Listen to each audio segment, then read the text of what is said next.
The following is a conversation with Brian Armstrong, co-founder and CEO of Coinbase, the largest cryptocurrency exchange platform with 98 million users in 100 countries, listing Bitcoin, Ethereum, Cardano, and over 100 popular cryptocurrencies. I recorded this conversation with Brian before this week's SEC probe into whether some of the crypto listings are securities and thus need to be regulated as such. As always, with conversations that involve cryptocurrency, I try to make it timeless so that the price soaring high or crashing down low doesn't distract from the fundamental technological, economic, social, and philosophical ideas underlying this new form of money, energy, and information. Our world runs on money, the exchange and store of value, and cryptocurrency seeks to build the next chapter of how money works and what it can do. Coinbase and Brian are trying to do this by working together with regulators and governments, which is a long and difficult road. Bureaucracies resist change, for better and for worse. The latest SEC probe is a good representation of this. It is a serious attempt to limit fraud, but one that also runs the risk of limiting innovation and limiting financial freedom of individuals. This is a complicated mess, and I applaud everyone involved for trying to work through it. I hope in the end, the interest of the individual wins. Decentralization, after all, is a hedge against the corrupting nature of centralized power. This is the Lex Fridman Podcast. To support it, please check out our sponsors in the description. And now, dear friends, here's Brian Armstrong. Let's start with the fact that you're a programmer. What was the first program you've ever written? Or the first one that you remember? The first memory I have of programming was probably in middle school. And I remember it was recess and they had this time period where you could read books and the other kids were like reading comic books and stuff. And for some reason I had gotten into this idea that I wanted to get into computers and I was playing with computers at home. And so I got this book, I think from the library. It was called like How to Learn Java in 30 Days. So I was reading this book at the recess. And I didn't understand anything. And I remember I went home and I tried to get this thing working. And, if you've ever written a Java program, the first lines are like public static void main string args or whatever. Mm-hmm. And it's just like, it's so foreign and it's so difficult to get started. And so I was kind of frustrated. I was like, I don't understand anything that's happening in this book. So the first thing I wrote was probably just like a Hello World app in Java. But I felt like I was so confused about what was actually happening that I later learned a bit of PHP, and PHP was like more fun for me because it was like, oh, just print out what you want, It didn't have all this complexity around it. So then I got more into PHP. I started building like some simple websites. I think learned some HTML. So I think that was my introduction to programming, at least the very beginning part. Yeah. Java has a lot of... out of all the Hello Worlds you can possibly write, Java is the one where I think it's the longest. Yeah. Which is quite interesting because Java is often, at least for a long time, was used as the primary programming language to teach people how to program, or at least about object-oriented programming. I think most universities have now switched, and high school switched to Python. I'm not sure if that's the case. Probably better. It's easier to learn. It makes it less scary. There's like less of a hurdle. And certainly none of them use PHP. I love PHP, and I feel like it's a dirty secret I have to keep private to myself, like it's somebody I'm seeing on the side or something like that, because it's just not a respected programming language, because I think there's so many ways you can write poor code with PHP, which is why it's not respected. Yeah, it's a scripting language more so, although, of course, Facebook built like a huge stack on top of it and valuable company, but I still love Ruby to this day. Ruby is probably my favorite language. Python's great too, but I just love the idea behind Ruby that it's like, let's make it easier for the human, harder for the computer, and make it a joy to be expressive and all these things. So I was never the best computer scientist, but I was a good hacker. I could rapidly prototype products and using languages like Ruby. Do a lot of computer science programs still use like Lisp and Scheme and things like that? No, they do that's if you're hardcore. If you're legit, you're going to do some of the functional languages. Yeah. I think there's a few others that popped up, but Lisp is a distant memory for a lot of people. That's like somebody has to, like, you go to the library, you dust off the book. Yeah. But Scheme a little bit. I think if you're studying, I mean, there's courses about languages themselves, like programming languages. Yeah. Lisp might be one of those. You know how there's languages that nobody uses anymore, like Hmm. ancient languages? Yeah. You might have to go to school in that same way for programming languages. Yeah. Back in the day, we used to use parentheses. I, of course, still use Emacs as the editor for most things that I do. And Emacs is a lot of the customization you can do is in Lisp. Yeah. And that's the language probably when I first really fell in love with programming is Lisp. Because for a long time throughout the earlier history of artificial intelligence, Lisp was the primary language, but it still had a life in the 90s and the aughts where some people would use it. Yeah. It's such a beautiful, functional language, but it just somehow didn't pick up.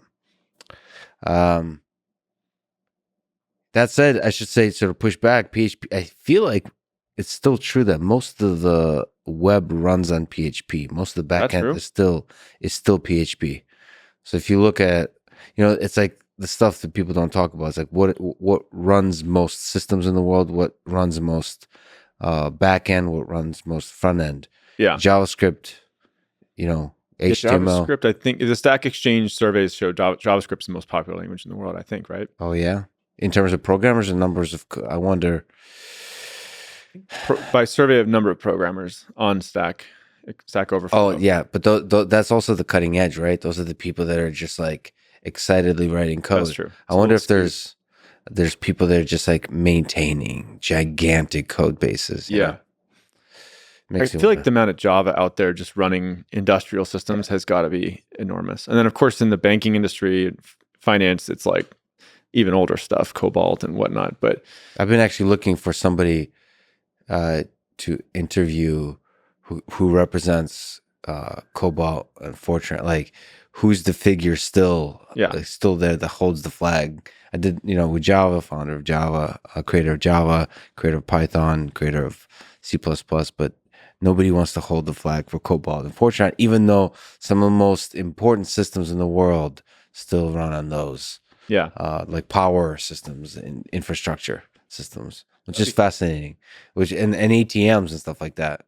Like a lot of stuff that we rely on that just works. And the reason we don't change it because it works well. Yeah. It's written in languages that people don't use anymore. Yeah. That'd be a cool series of interviews. Get the stuff that's like tech that was invented 40, 50 years ago, but still is being used widely. I mean, Emacs is an example of that. Let me ask the big question of what are cryptocurrency exchanges and what's Coinbase? How does it work? Before I'll ask even bigger questions, but it's just a nice kind of palate cleansing question of what is Coinbase? Coinbase is a cryptocurrency exchange, brokerage, custodian. Basically, we're the primary financial account for people in the crypto economy, how they buy crypto, how they store it, how they use it increasingly in different ways. We can talk about that. So yeah, we want to be the way that 1 billion people hopefully access the open financial system globally. How does it work? What's cryptocurrency? There's Bitcoin, there's Ethereum. What does it mean to be an exchange? What does it mean to store? What does it mean to transact? What does Coinbase actually do? Okay, so, basically in any given market, there's some people who want to buy, some people who want to sell, and you keep an order book of all those prices. And then, if someone's willing to buy for more than the lowest price someone's willing to sell, then, you get a trade to execute. That's kind of how an exchange works underneath. And a brokerage is kind of simpler than that even. You don't have to look at the whole order book and everything, but you just go in there and you say, I want to buy $100 of Bitcoin or whatever cryptocurrency. You get a quote, and if you like it, you can hit accept. And, the core things that we do to make all that kind of just work, make it seamless, it sounds simple on the surface, is we have to do payment integrations, in a variety of places around the world to make it easy for people to get fiat currency into this ecosystem. We have to work on cybersecurity a lot. There's lots of hackers out there trying to break into our systems and steal crypto, or to put stolen credit cards and bank accounts and things like that into these systems. We have to integrate with the blockchains themselves, right? Which are periodically getting updated and having various airdrops and all kinds of things. So we're integrated with lots of different blockchains. And then we have to store the crypto that people buy securely as well. So crypto is kind of like you store the private keys essentially. And we've invented a lot of cool technology about how to do that securely that helps me sleep at night as one of the largest crypto custodians out there. So those are some of the pieces that had to come together to get that early, simple buy-sell experience to work. And yeah, I mean, Coinbase actually has a lot of different products now. So we have like an institutional product. We have Coinbase Commerce, which is like merchant payments, like Stripe for crypto. We've got a self-custodial wallet, which we can talk about. There's all kinds of cool applications people are building with Web3, and they can access it through that. We just launched an NFT product. I can go on down the list. So we're sort of like a portfolio of crypto products now. We're big enough where we can do multiple things. But yeah, the core thing we got started with, and still the majority of our revenue today, is people just want to come in and buy and sell some crypto, and we help them do that and make it simple and easy to use. And I'll ask you about wallet, NFTs, about what is it called? The Stripe type? Yeah, Coinbase Commerce. Coinbase Commerce. Yeah. I'll ask you about all that. But order books and exchange, what's the difference between that and stocks, for example, which there's also order books? Yes, I mean, stocks trade through order books too. So do commodities. So it's all similar type of situation. So when I want to buy one Bitcoin and I see Coinbase say the price of that Bitcoin is, say, $40,000, and I press buy, what happens?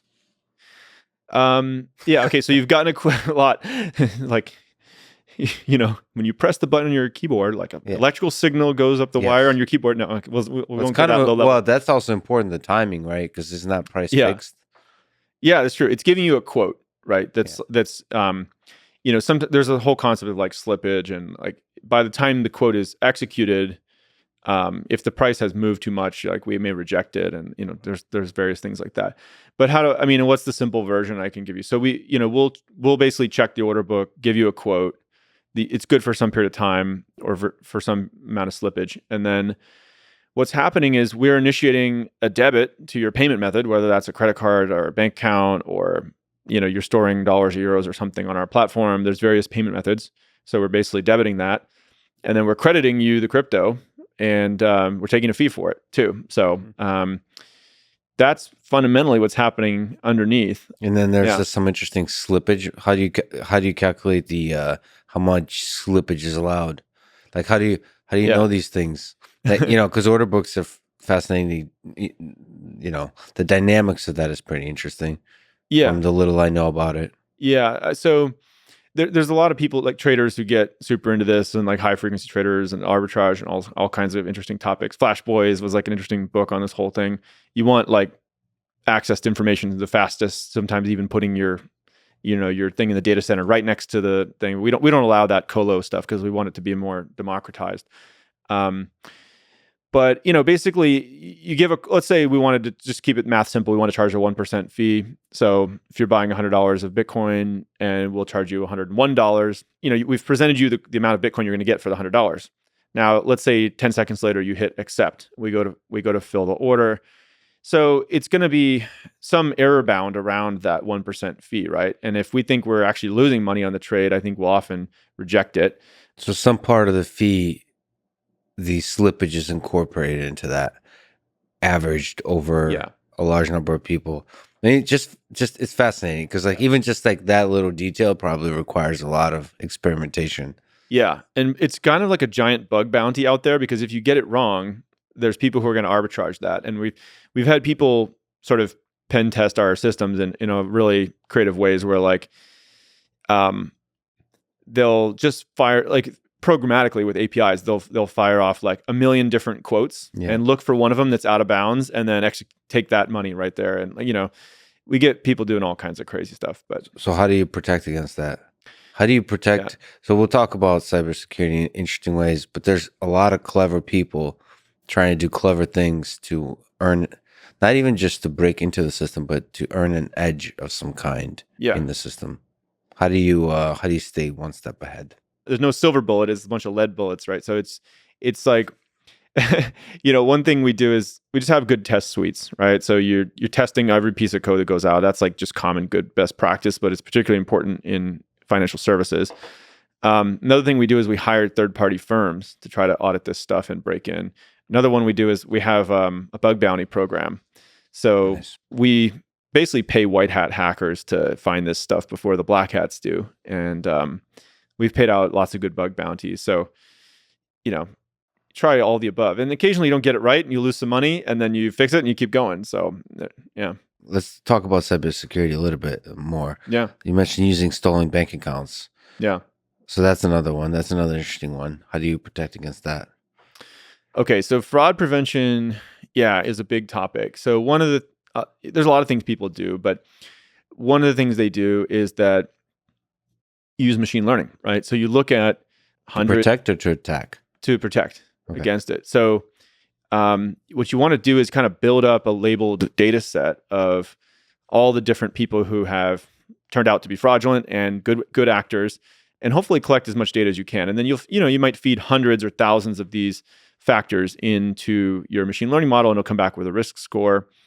So, an example of like the kinds of factors people create or put in there, obviously I don't want to disclose too many of them because it's a cat and mouse game, but just kind of, I don't know, relatively well-known stuff might be, you have device fingerprints, right? So like, what kind of device are you on and what fonts do you have installed? A lot of people who are farming lots of these accounts, they're using emulators and like virtual machines and stuff. They're not like, an average person on that device. And then you'll see sometimes like, one of my favorite metrics we track for this was called like improbable travel velocity. So we're tracking people's IPs, right? And you might see someone who was one day in Austin, Texas, and then like an hour later they were in London or something. It's like, well, that's very improbable. I mean, sometimes people are using VPNs, so you got to be careful with that because like there's legitimate people who use VPNs too. But if it's not possible for them to have gotten on a plane and gotten there that quickly, then that's usually they're like spoofing a device or IP. Sometimes those are interesting factors. But yeah, if you feed enough of these in, you will. Another fun one is like, real users will type their credit card like one number at a time. Yeah. Scammers have a list of them and they'll just paste in a whole number. So you can look at like the number of milliseconds between keystrokes. Like there's all kinds of stuff people have come up with. And even for travel velocity, you could probably incorporate VPNs too, because there's probably a travel velocity for VPN switching too. That's human-like. Like if you're using legitimately VPN for something else, that might be. There's like legitimate uses too. Actually, I feel embarrassed that I don't know this. Probably should, but the "I'm not a robot" captcha thing. Yeah. So that probably works in the same way. Yeah. Like how do you move your mouse, maybe, or how the dynamics of the clicking. Totally. But how does that even work that well then? And why can't it be faked? I need to look into this because it's such a trivial captcha. It feels like it should be very crackable, and yet a lot of high security places use that. Yeah. It's really interesting. It's another cat and mouse game. So I think but it's using a lot of similar signals like mouse movements, keystrokes, and then obviously all the stuff that comes over the wire with your browser. So like what operating system, what fonts, what headers are being sent over. And there's an old website, I can't remember what it's called. It was called like Panopticlick or Panopticon or something.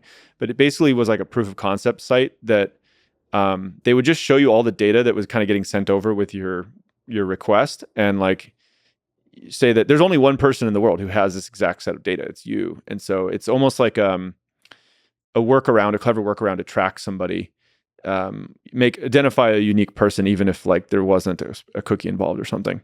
Yeah, this is a fascinating world where you can't see anybody. You're in the dark, and yet you have a lot of signal, and you have to figure out who's a real person, who's not, who's a robot, who's not. Yeah. Let me step back. We're going to jump around all over the place. Great. Let me step back. That's why I like your interviews. You get into like technical topics. So just let's use Bitcoin as a measure of time. You started Coinbase when Bitcoin was $10. Yeah. And you just mentioned an incredible system with security, with transactions. Everything is thought through. There's a lot going on. But what was version 1 back in those early days? The first prototype of Coinbase. What did that look like? Yeah. Like what did it take to write it, to think through it, and make it work enough to at least make you believe that it's going to work? Well, I definitely didn't know if it was going to work. I mean, it was I felt like I was just following my gut. So, I mean, I was working at Airbnb. I was a software engineer there, project manager. I was working on some fraud prevention stuff, for instance. And I read the Bitcoin white paper in kind of December of 2010. I started going to some Bitcoin meetups in the Bay Area. Met lots of interesting people there, like crazy people, anarchists, like really brilliant people, all the above. And so I started nights and weekends trying to put together a prototype. And my initial thought was, well, SMTP is a protocol that runs email, and Git is a protocol for version control but people made like Gmail and GitHub. Most people don't want to run their own email server or even their own Git server. They just want to like use a hosted thing that will do all the security and backups for them. So the thought in my head at that time was, Bitcoin's this new protocol. There's probably going to be somebody who makes a hosted service that does all the security and backups for you, makes Bitcoin as a protocol easy to use. So maybe I should make like a hosted Bitcoin wallet or something. That was it was going to make Gmail for Bitcoin or something. And a bunch of people told me that was a bad idea. Like most of my smart friends who I told about it, they were like, well, first of all, I don't really get what you're doing at all. Like Bitcoin sounds like a scam or something you've gotten involved in. But then other people who understood what Bitcoin was told me they thought it was a dumb idea, because they're like, dude, if you store all this Bitcoin, you're just going to get hacked. Like nobody, why would you do that? And so I kind of had this thought, like, you know what? I'm not going to go all in and like store everyone's Bitcoin. That would be too much right now. I have a job. I have a day job, but let me just make a prototype, and I'll tell people this is like a beta thing. Like, don't put any real money in it, and just see if there's interest. And if I feel like I'm onto something, maybe I'll go do this as a company. Because I really wanted to be an entrepreneur at that time. I was 29. I was almost turning 30, and I always wanted to like start a company, but I wasn't yet. I was an employee at a company that was great. But so anyway, I had this prototype I was hacking together nights and weekends. I actually wrote a whole Bitcoin node in Ruby, which turned out to be maybe a weird decision in hindsight, because Ruby wasn't the most performant language. We've subsequently had to rebuild that many times. But yeah, I had this hosted Bitcoin wallet, and the thing that I didn't have any users for it, by the way. I applied to Y Combinator because I was like, maybe if somebody there writes me a check, this will like make it feel like a real company. And I was trying to find a co-founder at that time, unsuccessfully.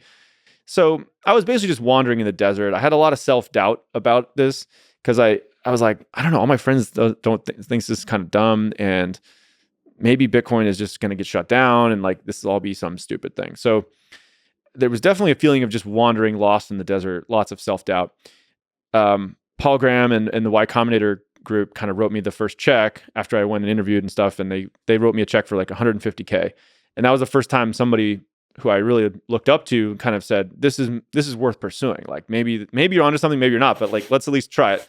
And so that was kind of what gave me the confidence to quit my job and try it. And I'll wrap the story here by saying that like I found the right co-founder after Y Combinator. We still didn't have any customers. The thing that I basically launched the hosted Bitcoin wallet. There were people signing up. I just posted on Reddit and places like that. And, maybe like 100 people would sign up, and then nobody would come back. And so I was like, in Y Combinator, they often tell you like, talk to your customers and improve your product. Talk to your customers, improve your product. That's all you're supposed to be doing. Try to find product market fit. So I emailed like 5 of the users that had signed up. And I was like, hey, I worked on this app. I saw you signed up. Can I get on the phone with you? I get on the phone with like 5 of these folks.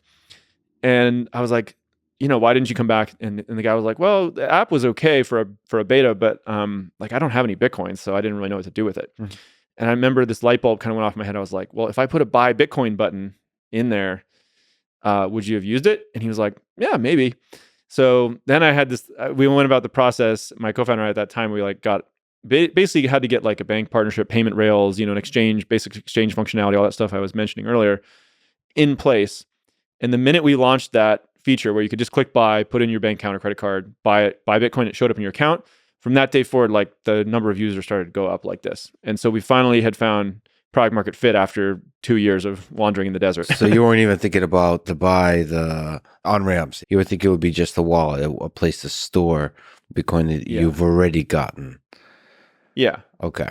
This is, because that's such a pain to do, to have to work with others to convert dollars of any fiat currency into Bitcoin. Yeah. So did you, were you overwhelmed by the immensity of the task here, or were you just, sort of not allowing yourself to think too deeply through this whole thing and just letting the optimism take over here? I was really looking forward to like doing something crazy and like a big challenge. And I wanted to, I love kind of crisis moments like that where, I'm very determined, right? And especially when I get like very set on something and I'm just like, you know what? I'm going to figure out a way to make this fucking thing work, like no matter what. And so I reveled in that. I was sort of I had read all these books about startups and like every startup has these like, major setbacks and just like nothing works. And so So that was a sign that you're doing something right.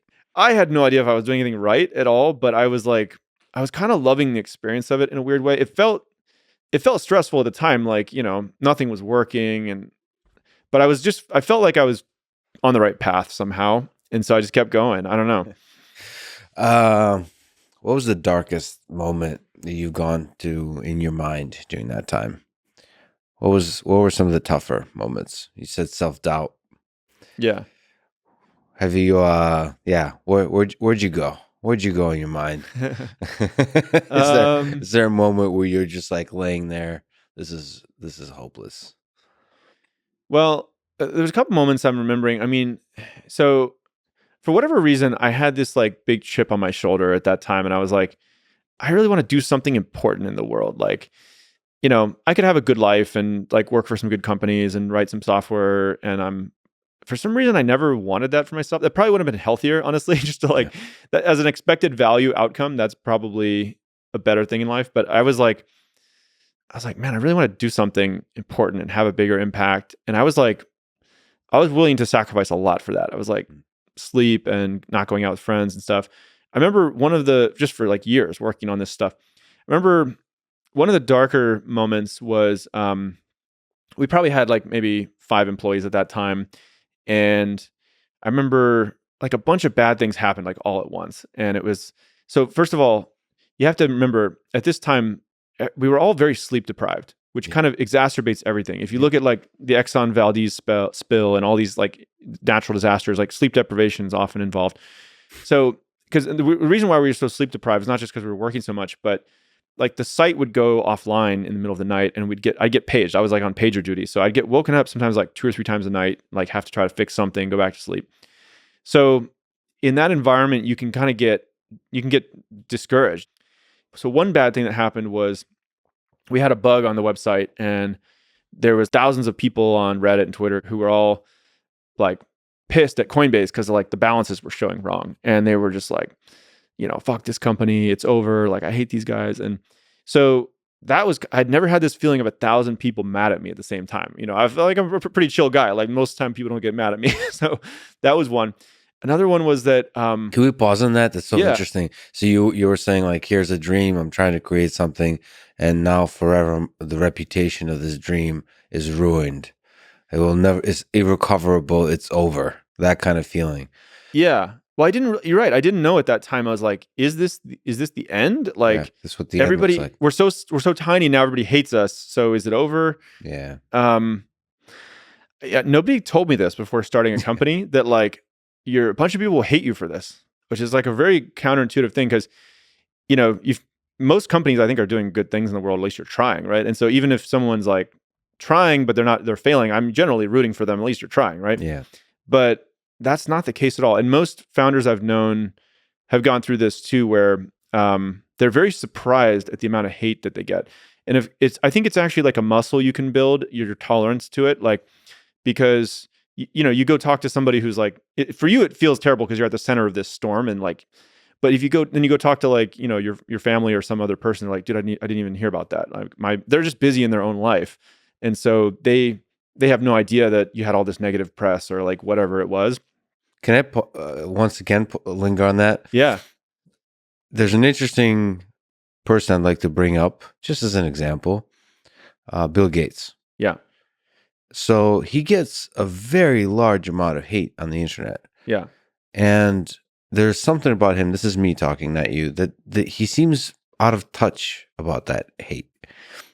I believe, at least in my understanding, that with the resources he has, he's trying and is actually doing a lot of good.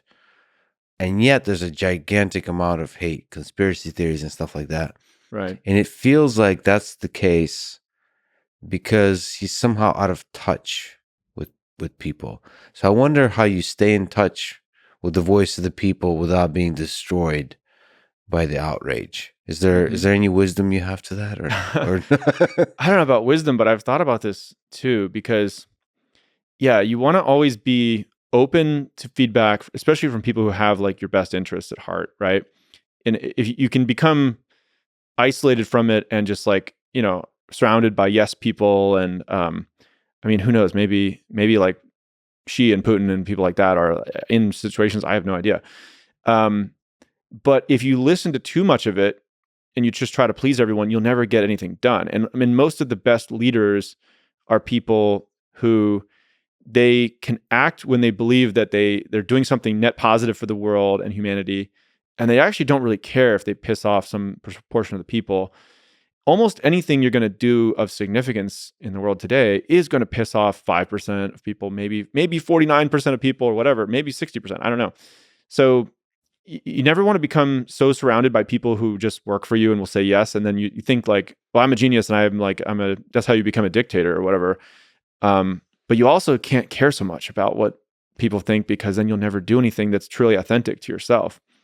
One other thought on that, by the way, I think it's a really good question. So I've thought about this a lot. Like, why, people generally kind of hate on Zuck, and they hate on Bill Gates, and they hate on, they don't really hate on Elon. Well, actually, Elon has a lot of haters too, but it's a different thing. This is measured.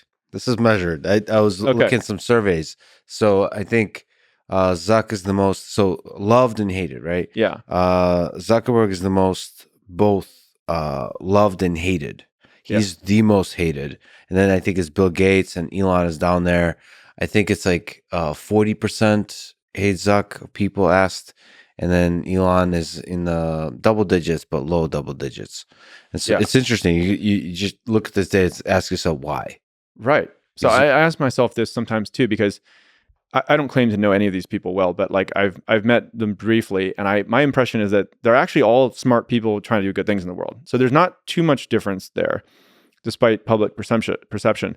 So why is it that some are really hated and some aren't? I mean, it's a complicated question. Obviously, Zuck and his Facebook got blamed for the whole election thing and all that. Didn't help. Social media has gotten a lot of pressure just from like, hey, why aren't you solving all of society's tough problems? It's like, well, they're just one company. But one thing I've noticed is that, a lot of these people, they have like Asperger's, right? A little bit. And sometimes, people with Asperger's don't really emote in the same way. And so I think it's almost a form of like bias against their cognitive type or something, which is like, that person doesn't emote right. I don't trust their intentions. And the other thing I've thought about too is that sometimes I think some leaders, like maybe Zuck or Bill Gates, they can come across as like a little bit PR rehearsed. Like they're basically they're giving the PR approved answers, where Elon just says whatever he thinks, like to a fault. So even if people hate what he says, they're like, at least I believe it's authentic. Yeah. So I've always thought about that too for myself. I'm like, how do I? Because you can fuck it up on both sides, right? Like if you just come out and you're like saying whatever's stream of consciousness, you'll often end up like pissing off people on your team, or like tripping over some like regulation that there's all kinds of things about running a public company. You can't say certain stuff. But if you're too PR approved in your answers, like nobody trusts you what you're saying. And so anyway, this is something I think about a lot. I don't think I have the right answer, but I'm trying to find that balance. And more with the internet, there's a premium on authenticity, just like you're saying. Yeah. People really, really appreciate that. So for leaders, it's a challenge to be, how do I make sure I'm authentic, but also don't say stupid shit.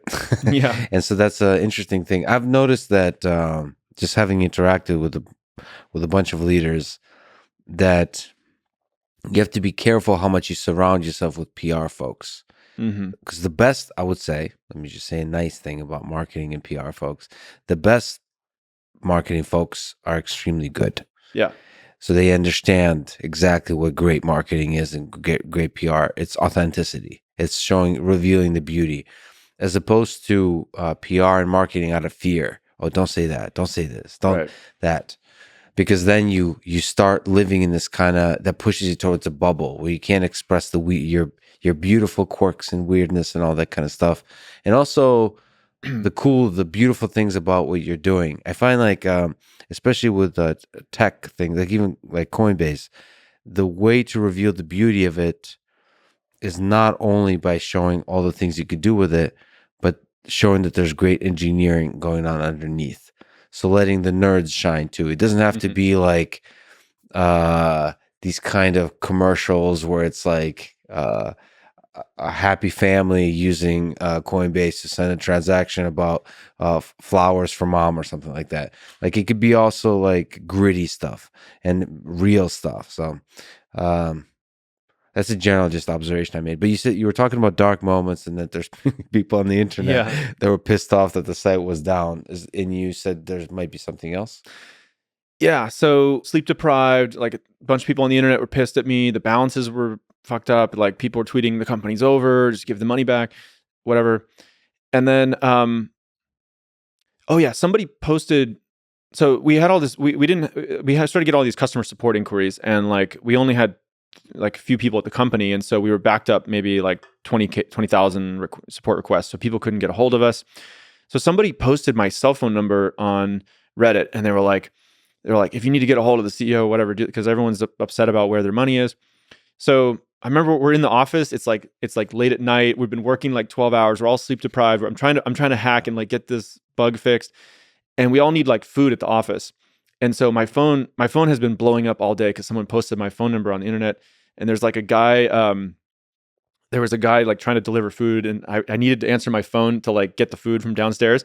So I was like, shit, I gotta just see if that's him. So I start answering the call, and it's like, is this Brian? I'm like, nope, wrong number. Click, And I pick up the next call. It's like every right when I finish the call, another call is like coming in. So I was like, I'm a reporter from Japan, like asking about a security. Nope, wrong number. Click, and then I like finally I get the delivery guy downstairs, bring the food up. We're all like, surviving to like fix this bug. I remember there was just basically a point that night where I was like, fuck, I need to I basically just curled up on like a ball on the floor, and I just like cried for a little bit.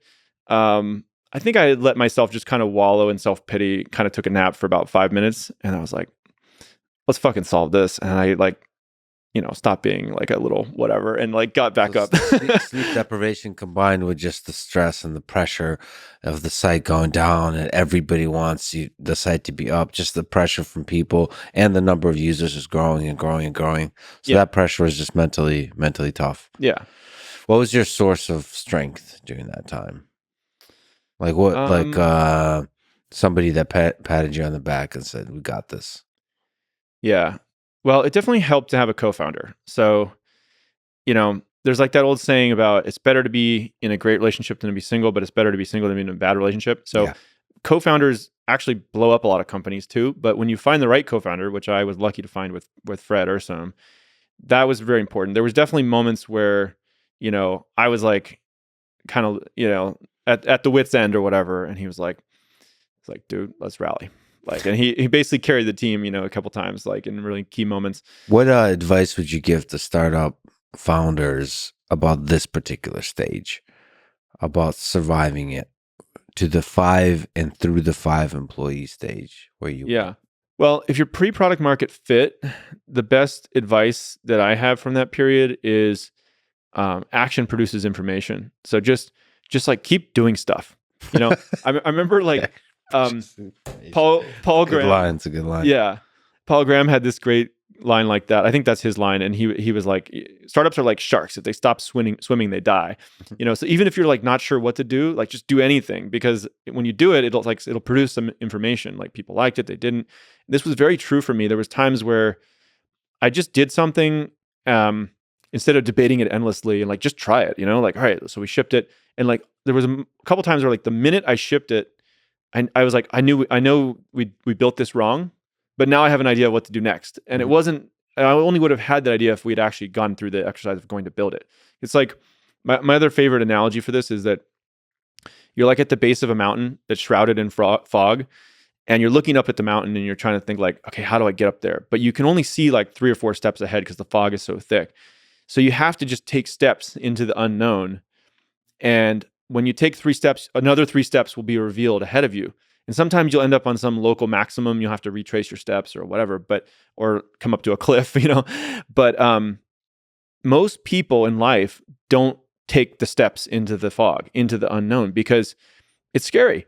Or they're like, I don't know, what if I fail? Or like, I don't know how that's going to work, or I might run out of money, or I won't be able to get a job after, or I don't know, whatever reason. But that is like one of the things that separates, I think, entrepreneurial people with that kind of inclination, is that they have sort of a comfort with this risk tolerance, but it's actually not really risky if you think about it. It's not like, at least in most places, like, if you go do a startup and it fails, like you're even more valuable to your next employer, right?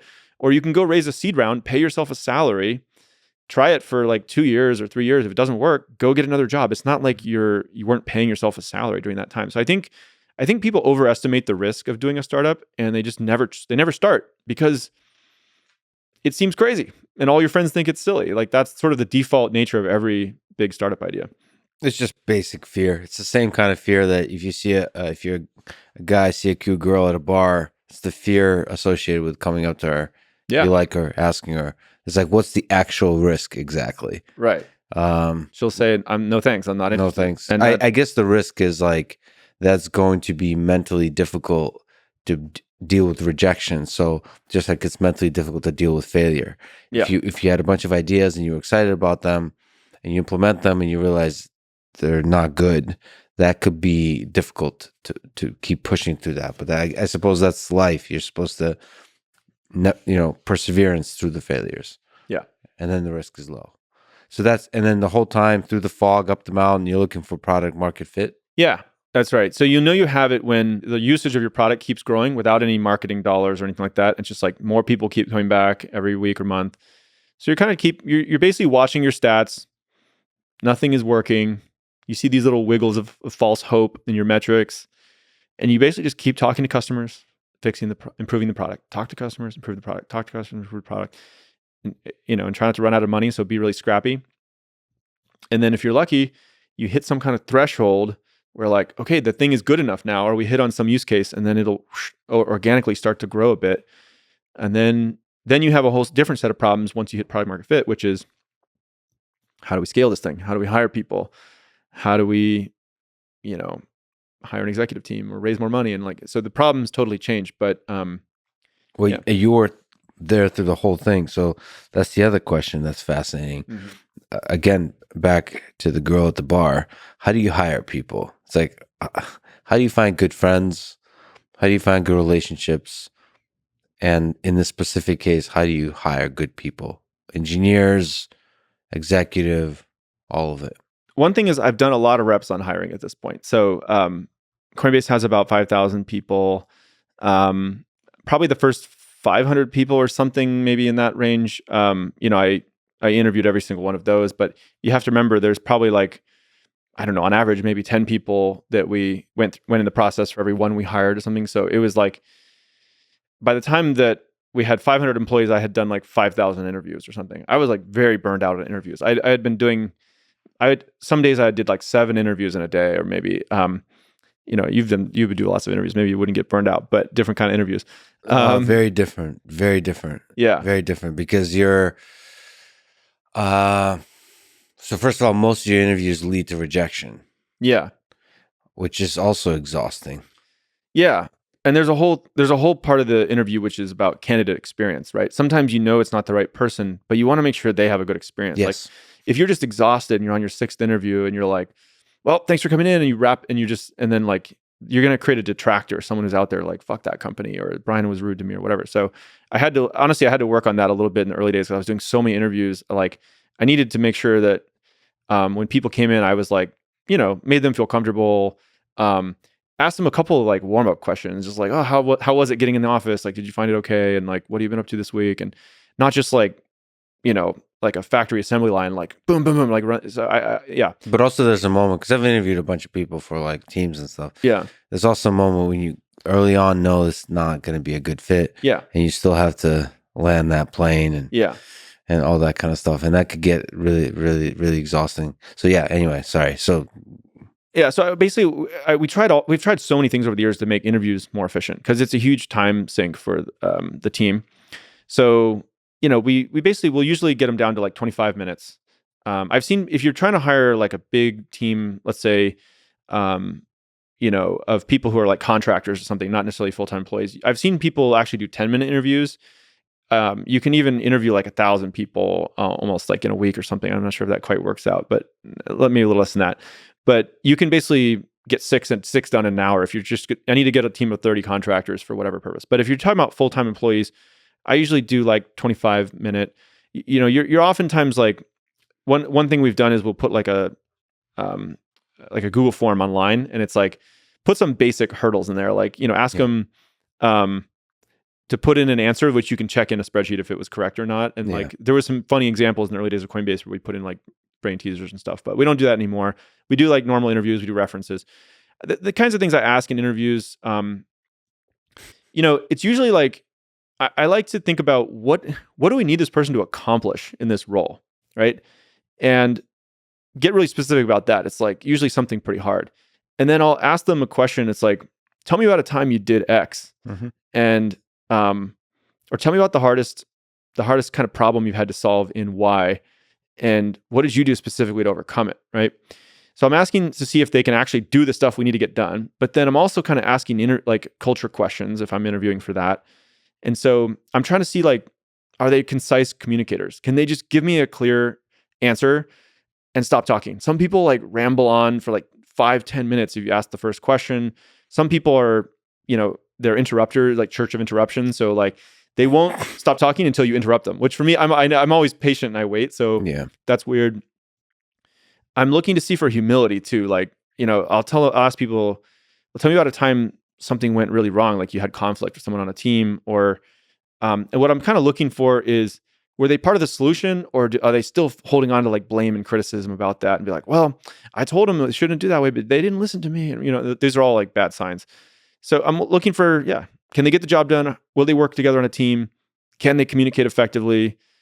Do they fit into our cultural values? And, those kind of things. Yeah. I mean, there's, cause I've, even for help with this podcast here, but also at MIT and so on, I've done a bunch of hiring, and I was always looking for, you said brain teasers, all kinds of simple questions that can reveal a lot of information, and it's always been challenging. I still ask this question, but do you think it's better to work hard or work smart? And I had this idea that I think I've matured about, which is I kind of believe that people who say work smart on that question don't actually work smart. So the right textbook answer is it's better to work smart. But the reality is it's people that haven't actually ever done anything that say work smart. They're like, they haven't really struggled, because my general belief at the time was, in order to discover what it means to work smart, to be efficient, you have to work your ass off. So you have to really fail a lot, and failure feels like hard work. And so I was always suspicious of people that would say work smart. I would want to interrogate that question. But then I also, have learned that there is people that are just exceptionally efficient. They really do know what it means to work smart, even at a young age. And so, like, you can't just disqualify based on that. You have to dig in deeper.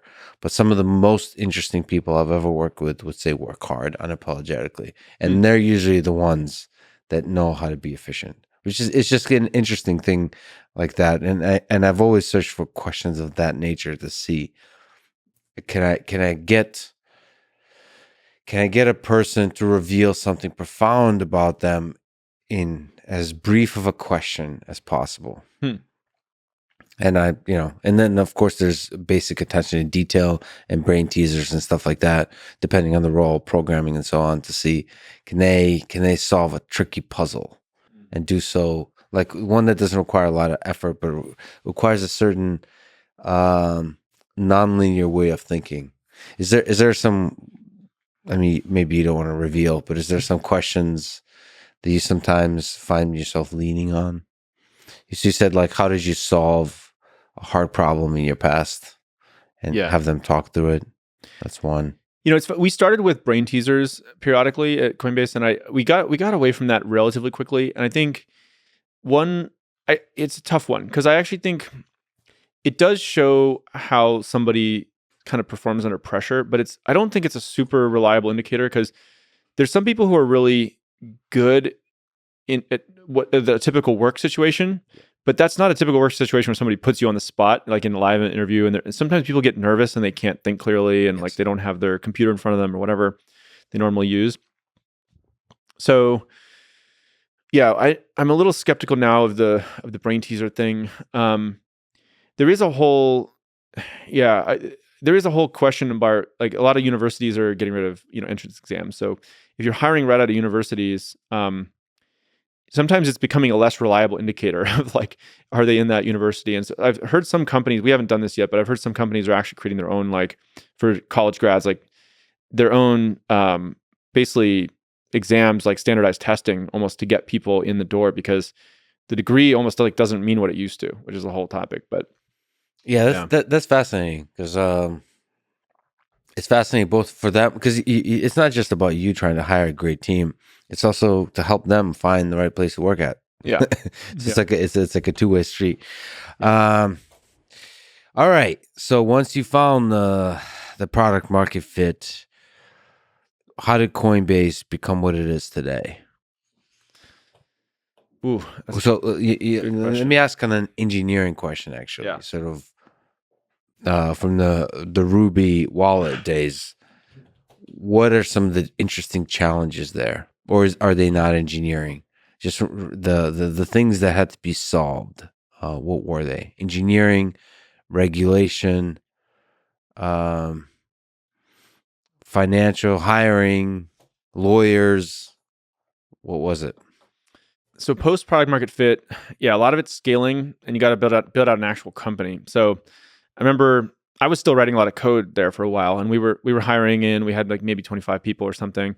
I remember one of our investors came by one day and he was like, "Brian, how much of your time are you spending writing code?" And I was like, maybe 50% or something. He was like, "How much time are you spending hiring people?" I was like, "Probably 20%." And he was like, "I think you need to flip those numbers. Like, this company's not going to scale. You're the CEO. You don't need to be writing code every day. You're going to have to transition that stuff. Like, even if people can't, all that stuff's locked in your head. So maybe they're not going to do it as well as you for the first 6 months or something. But like, if you don't start to transition it, you're never going to build a real company. It's just going to be, you're going to be the bottleneck." So, like a lot of founders, that took me a while to like really internalize that lesson. I'd always heard people say that, and but I still was holding on too much to decision making, and I probably still am, by the way. Like, even to this day at Coinbase, where we continually have to push down decision making in the org, like even with 5,000 people, like who are the owners of each of these things? And so the temptation is for people to push it up, and you become a bottleneck. And anyway, so yeah, you basically need to make sure you have enough money where you don't die if there's in some kind of a downturn, or hit break even profitability. We were in a position where we were periodically profitable during up periods, but then crypto would go down and we were unprofitable. And so we had to kind of manage our own psychology and the balance sheet to make sure we didn't like die in the downturn, which a lot of crypto companies did. We had to basically professionalize a whole bunch of services that had been just very quickly thrown together by like 20-year-olds, right? Mm-hmm. Whether that was cybersecurity, it's like, okay, how do you go get like a really senior, experienced cybersecurity person, but not someone who's so senior that they can't get their hands dirty and they can come into a company with 25, 50 people?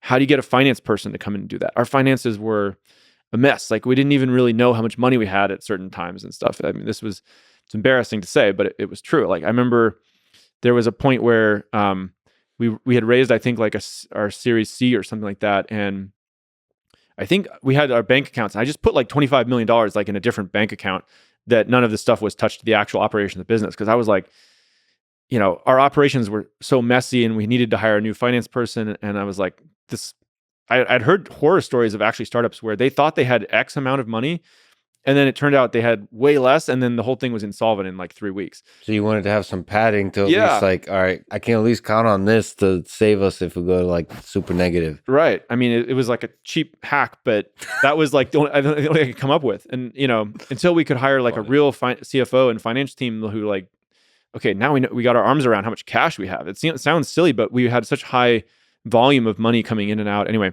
What was the ordering of hiring, by the way? Like, how many engineers was it early on? You said CFO was not, you didn't even have a CFO for a bit. Yeah. Like, what was the landscape of hiring as you building up this company? Was it engineering focused? Well, let's see. I mean, so the first person we hired was just like, we need to solve customer support. So we brought someone in to do that because we were all staying up till midnight every night trying to do customer support. And then we got more engineers. And then I think maybe the sixth hire or something like that was a recruiter, because that turned out to be, you need to hire the person who can hire more people. Yeah. That turned out to be a great force multiplier. And then, man, you go on down the list. Eventually you want to hire some more senior people. We needed legal and compliance. We needed that really badly because it was all kinds of questions about what the legality of it was. Was it hard to find legal people that work with crypto, like serious adults?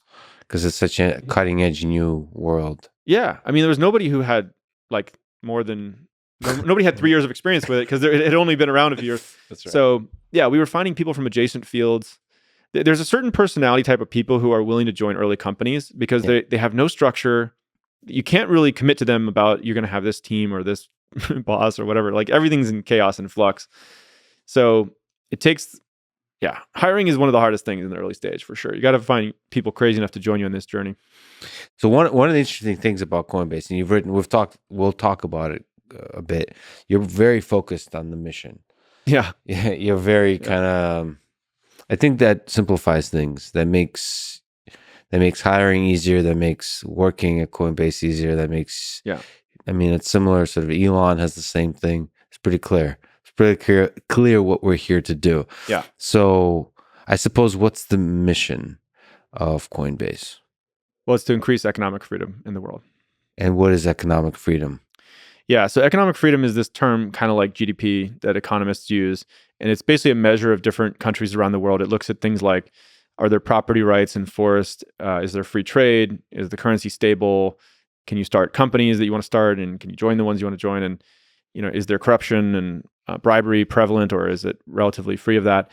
And so there's several different organizations that basically score countries by economic freedom. And the really cool thing about economic freedom is that basically it positively correlates with things that we all want in society, like not only higher growth of the economy, but also things like higher self-reported happiness of citizens, better treatment of the environment, better income for the poorest 10% of people. And it negatively correlates with things we don't want in society, like corruption and bribery and war, even, and things like that. And so it's this pretty crazy, provocative idea, which is that if you give people good property rights and rule of law and allow them to trade, it basically encourages them to do more good stuff, and the whole society benefits. Like one of the things, you may have noticed this growing up in various places you did, or, I spent a year living in Buenos Aires, Argentina, that went through hyperinflation. And there's a certain like pessimism that can creep into countries when they don't have economic freedom, which it's basically like everyone has this bit of this vibe, which is like, don't stick your head up, don't try too hard because it could all be gone tomorrow. Like the things that really are valuable in life are just family and friends, and the past was better than the future will be. And so people don't try they don't try hard because you're not really sure you can actually keep the upside of your labor if you try hard. So you just don't try as hard. Whereas in America, historically, or high economic freedom countries, people basically like they just try more stuff because they're like, if I do good for other people, I'll get to keep part of it for myself, and I can improve my lot in life and for my children and my community, whatever. So I realized when I read the Bitcoin white paper a long time ago that, at least I had a hunch at the time, I was like, this might be a really powerful piece of technology that can inject good financial infrastructure into all these countries around the world that don't have it. Basically good economic freedom principles in like, property rights and things like that into these countries all over the world, with just, as long as you had a smartphone and now crypto got invented, everybody could have economic freedom. And crypto is kind of really well suited for economic freedom because if you want property rights, it's based like crypto is, if you can remember a 12-word phrase or, have an app on your phone, you can store as much wealth as you want and it can't be taken away from you. You can even, there's like refugees who need to flee and they want to take their wealth with them and they can't do it often in the traditional financial system. And so crypto lets them do that, right? Crypto is inherently global. So it allows free trade and cross-border payments. It makes it easy to accept payments from people globally. It provides a stable currency to everyone, not only with Bitcoin, which is kind of like this new reserve currency, but also with stable coins, right? Which are, new inventions there. So yeah, I basically feel like crypto is this secret hiding in plain sight that can create economic freedom for people all over the world and a more fair and free and global economy. Well, so the limit, and by the way, I didn't know about Argentina. Why'd you end up in Argentina? Okay, so I was basically, I was living in Houston, Texas after college where I went to school and I had never studied abroad. I kind of like, I don't know, I felt like I needed some adventure or something in my life. And I was running this other startup that I was trying at the time, a tutoring company, and I could work from anywhere. So my plan was, you know what, I'm just going to go do like a month in every city around South America, just be like almost like to force myself out of my comfort zone because I had never traveled by myself to a foreign country or whatever, and where I didn't really speak the language. And anyway, I landed in Buenos Aires thinking I'd go all around South America where I'd never been there. But I basically, once I was set up in Buenos Aires with an apartment and a cell phone and stuff, then I was like, I don't want to do that all again next month. So I just stayed there for most of the time and took some day trips. But yeah, it was kind of a formative experience in that regard. You got a chance sort of unexpectedly to experience the social effects of hyperinflation, which is interesting. Yeah. But I also, I've never been, I really, really want to go. As a person who likes tango, as a person who likes the Argentinian national team in soccer. Yeah. And steak. All right. And all the other things that Argentina is known for. Okay. So, economic freedom. One of the limits on economic freedom comes from government and government regulations and all those kinds of things throughout the world. So how does cryptocurrency help resist that? So can you sort of elaborate a little bit further? What are the things that limit economic freedom and how does crypto help ease that? Today the world, like the traditional financial system is basically every country of the world, for the most part, has their own currency. And so there's a group of people or institutions in each of those countries that's controlling that economic policy or that money supply. And, it can be manipulated, right? So it's not like many of these currencies are not linked to gold standard. The US kind of famously came off that in the 1970s, for instance. But if you read Ray Dalio and all this stuff, like he talks about, there's thousands of fiat currencies that have been in existence over time. And basically all of them eventually get disconnected from backing of like hard commodities. And then they get overinflated and printed. And so in times of stress, with Nixon, I guess it was like in the US, it was the Vietnam War or something like that. It kind of drove government spending. And so under times of stress, they say, hey, it's a temporary measure. We need to break the peg. Temporary was like, famous words that he used. And they go print. And so the bad thing about that, of course, is that it sort of erodes people's like wealth if they can only hold their assets in cash, which basically like poor people tend to do that. If you're wealthy, you can hold stocks or like real estate and things like that. But it's really a tax on the poorest people in society, inflation. So anyway, crypto in a way is a little bit of like a return to the gold standard in this digital era, right? Bitcoin, there's guaranteed scarcity of it. It's deflationary. There's never going to be more than 21 million Bitcoin. And so that's a really important principle. I also think not just Bitcoin, but like cryptocurrency generally, it's really important in terms of this. You asked about regulation, right? So think about like, if you wanted to make a global borrowing and lending marketplace or a global exchange, you would have to go to all 200 countries in the world, sometimes like maybe 50 states in the US, and get lending licenses or an operating exchange or whatever. And, they're not going to, that's just an incredible amount of work. And you can't even do business in many of these countries because like, you have to bribe somebody or it's corrupt or whatever.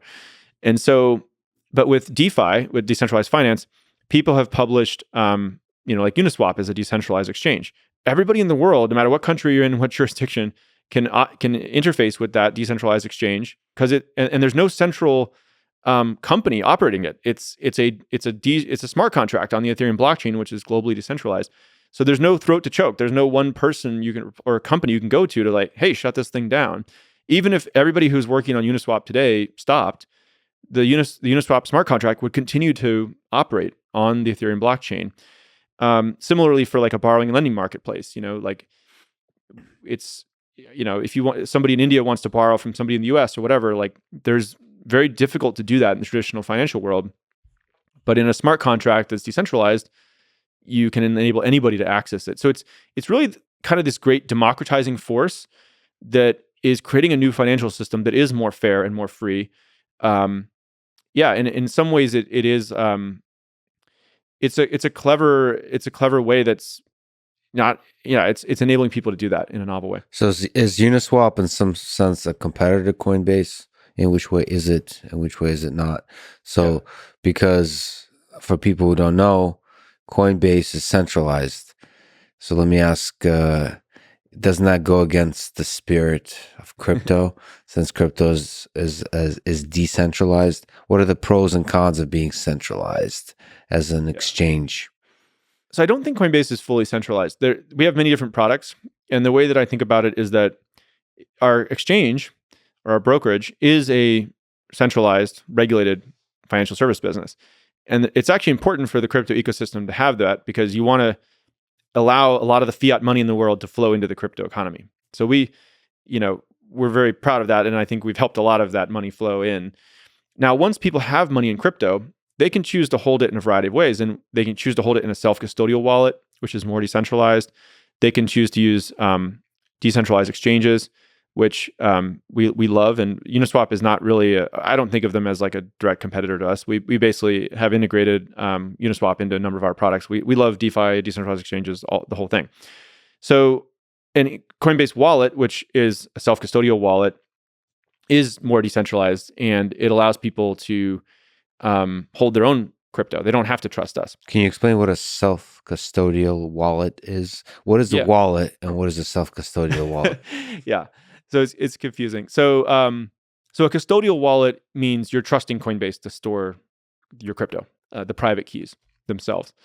And for some people and institutions and everything, just meeting them where they are today, that's nice because it's simpler. They're not afraid of losing their crypto if they make some accidental mistake or so. A custodial crypto products are important to help get a bunch of people into the ecosystem, but I'm very supportive of self-custodial wallets, and I think in some ways they are the future because more and more people are going to want to store their own crypto, not trust a third-party institution to do it. And in some ways, that is much more authentic to the ethos of crypto. So Coinbase will help you convert the fiat into crypto frankly, that's a more centralized thing. But once you have crypto, you can then go into the self-custodial world, store it yourself. To get into the technical details just for a second, it's basically saying you're going to store the keys on your own device. And so even if Coinbase, gets some court order to seize it, we actually can't. Like from an architecture point of view, we can't do it. Or if Coinbase gets hacked or something, we can't lose your funds. Like now the thing is you have to take the responsibility because we're not taking it. So the individual person could get hacked, right? And there's a whole bunch of really cool research happening to make self-custodial wallets more resilient to accidental loss, hacks, and just user error. Like, I don't know how much you've looked at like various cryptography things, but there's like basically you can have multi-sig, multiple signatures from different keys on different devices where you need like 2 of the 3 or 3 of the 5.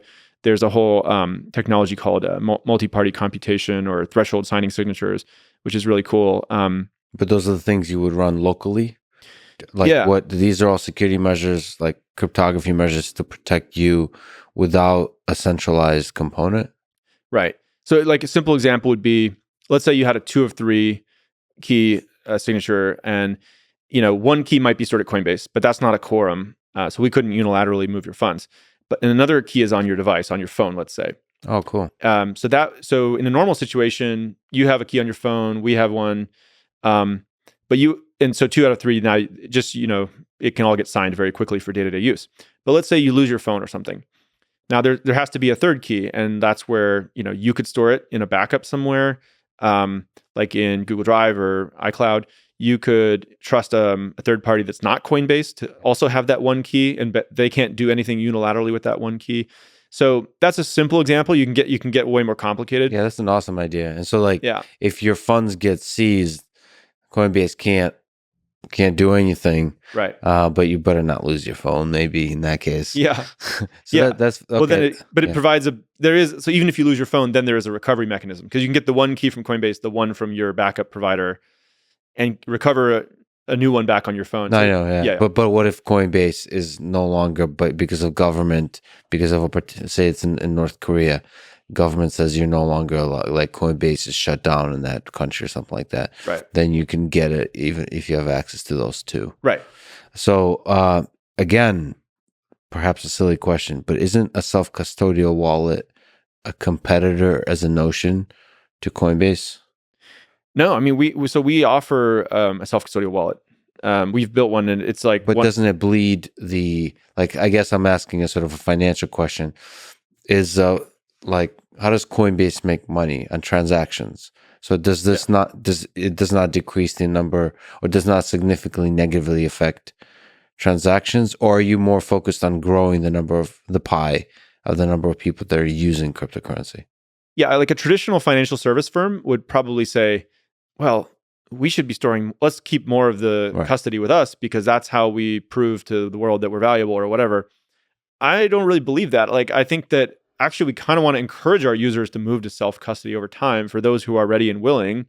And that technology needs to mature. I'm not trying to like force anybody to do it who doesn't want to do it. But to me, that's like the future of how we get billions of people using crypto. But doesn't that mean they can go somewhere else easier? Yeah, that's sort of the point, is like we're all using the same protocol, so there's low switching costs, which keeps all the companies accountable, right?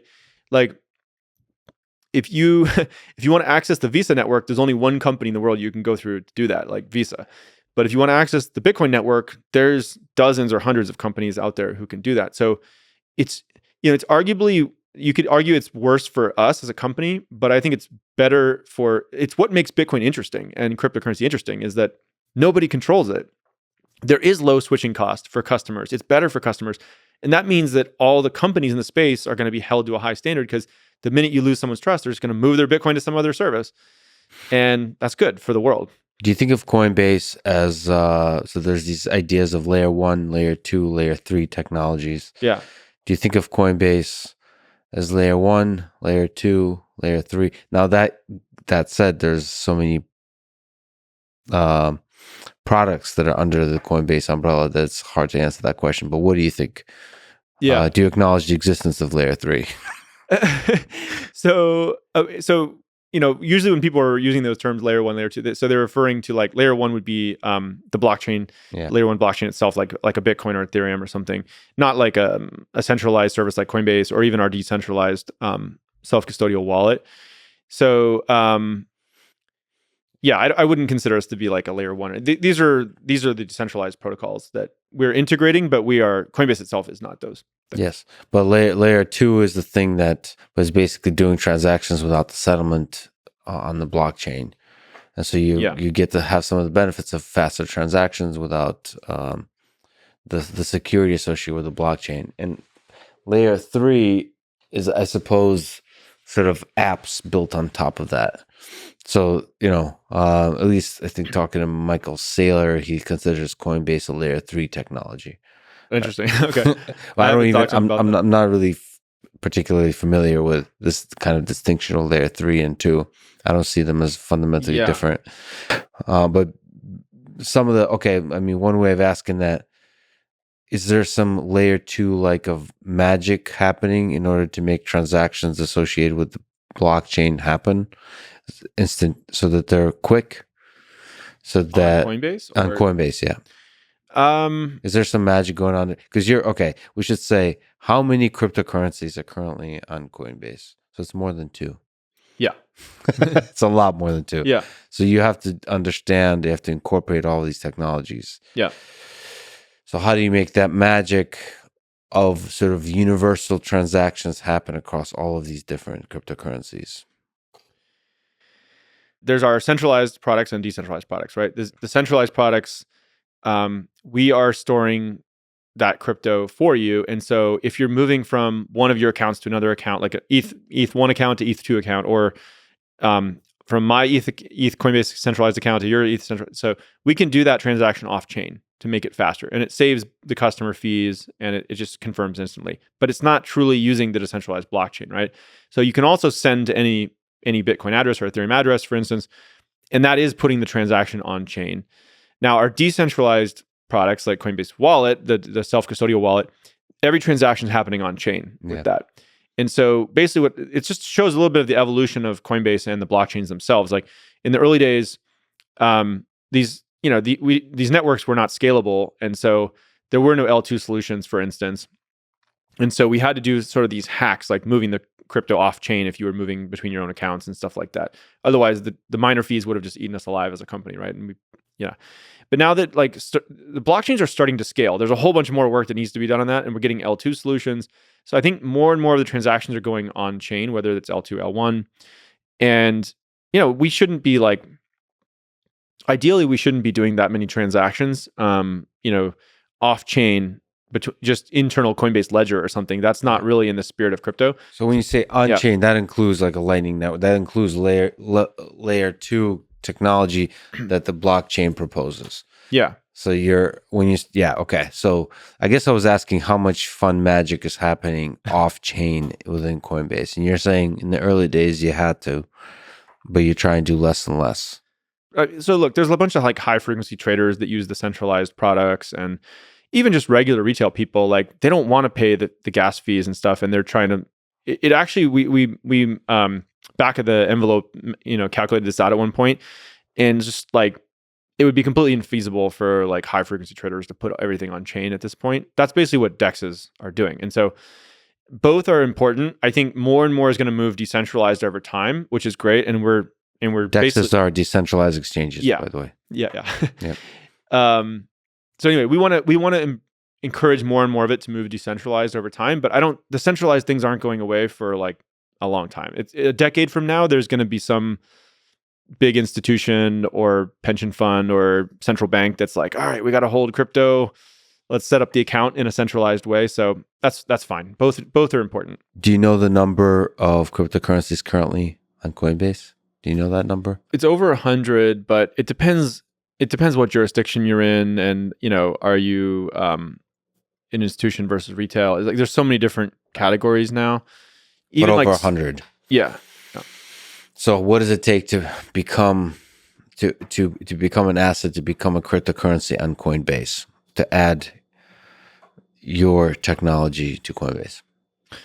Okay, well, so we're trying to get away from this idea of being listed on Coinbase as being seen as like an endorsement or something, because I actually think it's very important that we are not considered judge and jury about, like imagine it was the early days of the internet and you were like, what's a good web page and what's a bad web page? Like you would have been totally wrong. Or anytime big tech companies try to make these review boards of like, Apple famously gets in trouble for this a lot with their App Store review process, right? And so something that you think like a committee of people somewhere thinks looks silly may turn out to be the next big thing, right? And so it's very difficult. So what do? I mean, we basically have a test of legality, right? We check, do we believe this is a security? If so, it can't be listed on Coinbase, and there's a very rigorous process we go through for that. Just currently, the way the laws are in the U.S., you can't do that, and we acquired a broker-dealer license from the SEC. We're trying to work with them to get that operational, and hopefully someday we can trade real crypto securities. But today, that's not possible in the U.S. at least. Then we look at sort of the cybersecurity of the crypto asset. Do we think there's some flaw in the smart contract, or a way that somebody could manipulate it without the customer's permission? We look at some compliance pieces to it as well, like the actors behind it, and like their any kind of criminal history, anything like that.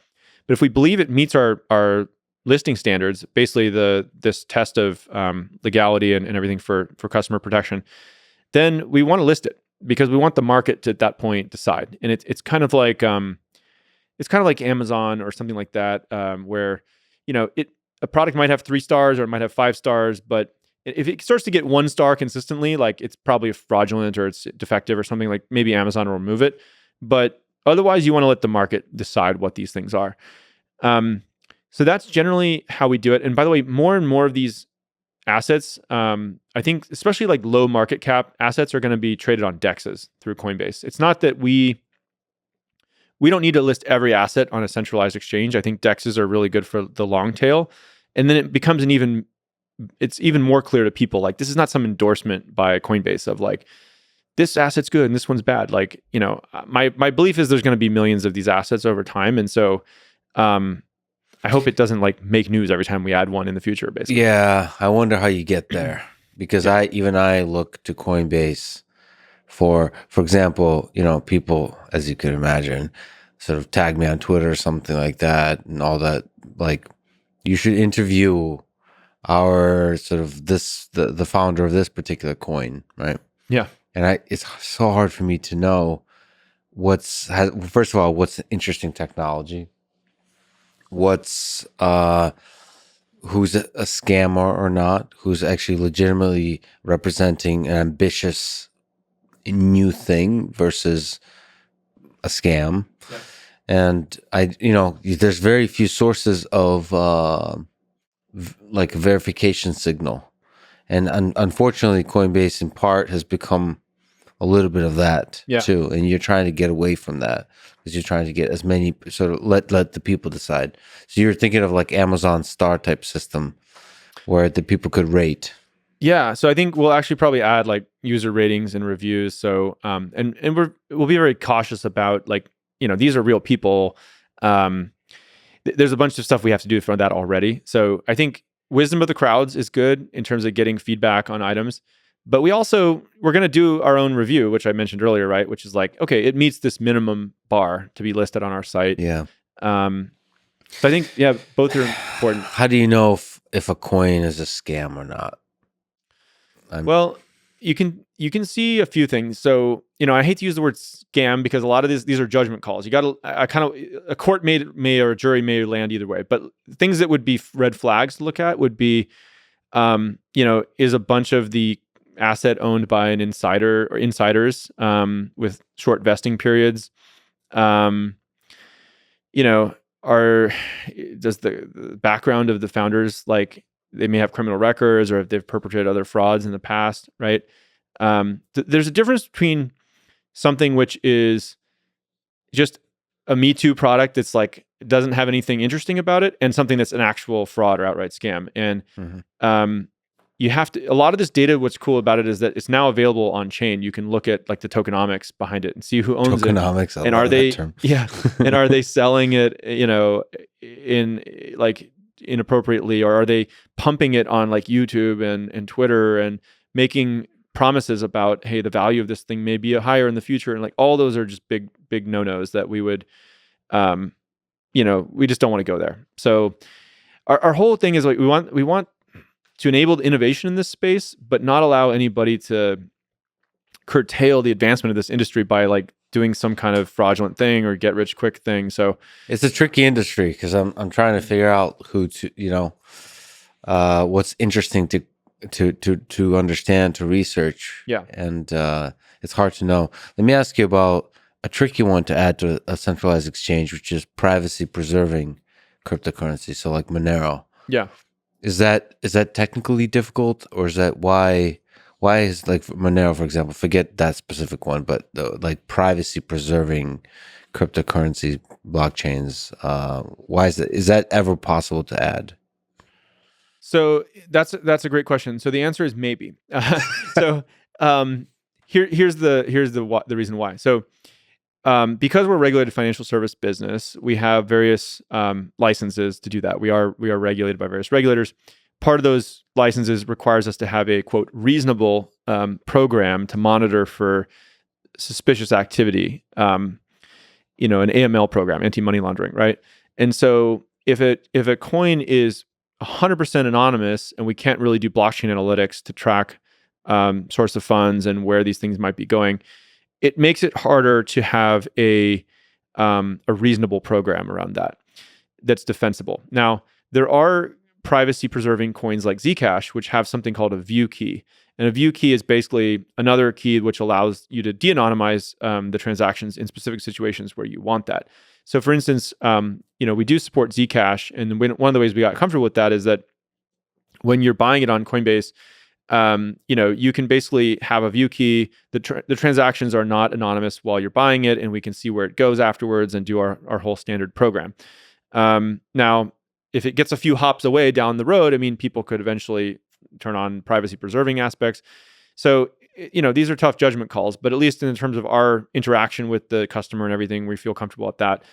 I think there's a broader point here, which is that I actually think privacy coins are a good thing for the world, and they should be allowed. And more despite we've made this judgment call to operate in a regulated and safe and compliant way, but just taking my Coinbase hat off for a minute, I think the world would be a better place if there were more privacy coins, because it's kind of like the internet when it first came online. Like, there was no HTTPS, everything was HTTP, and there was, so people were afraid to put their credit cards on the internet, and your messages could be intercepted and all this stuff. And now the whole internet has basically moved to HTTPS with a little lock icon in your browser, which is better. Like, and financial information is like the most important information to keep private, right?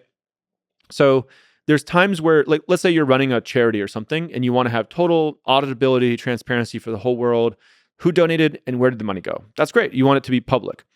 But if it's like your personal money or something like that, you don't want to be broadcasting that to the whole world. And in some ways, that's what blockchains are doing, pseudonymously, but it is a public ledger. And so if you can know who owns each address, you can basically de-anonymize it.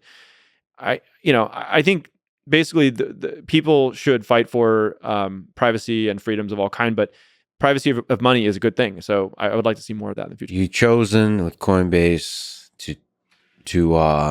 to have a seat at the table with the regulators. Yeah. So what kind of conversations are there at that table? What are the regulations like? What is the level of understanding with regulators?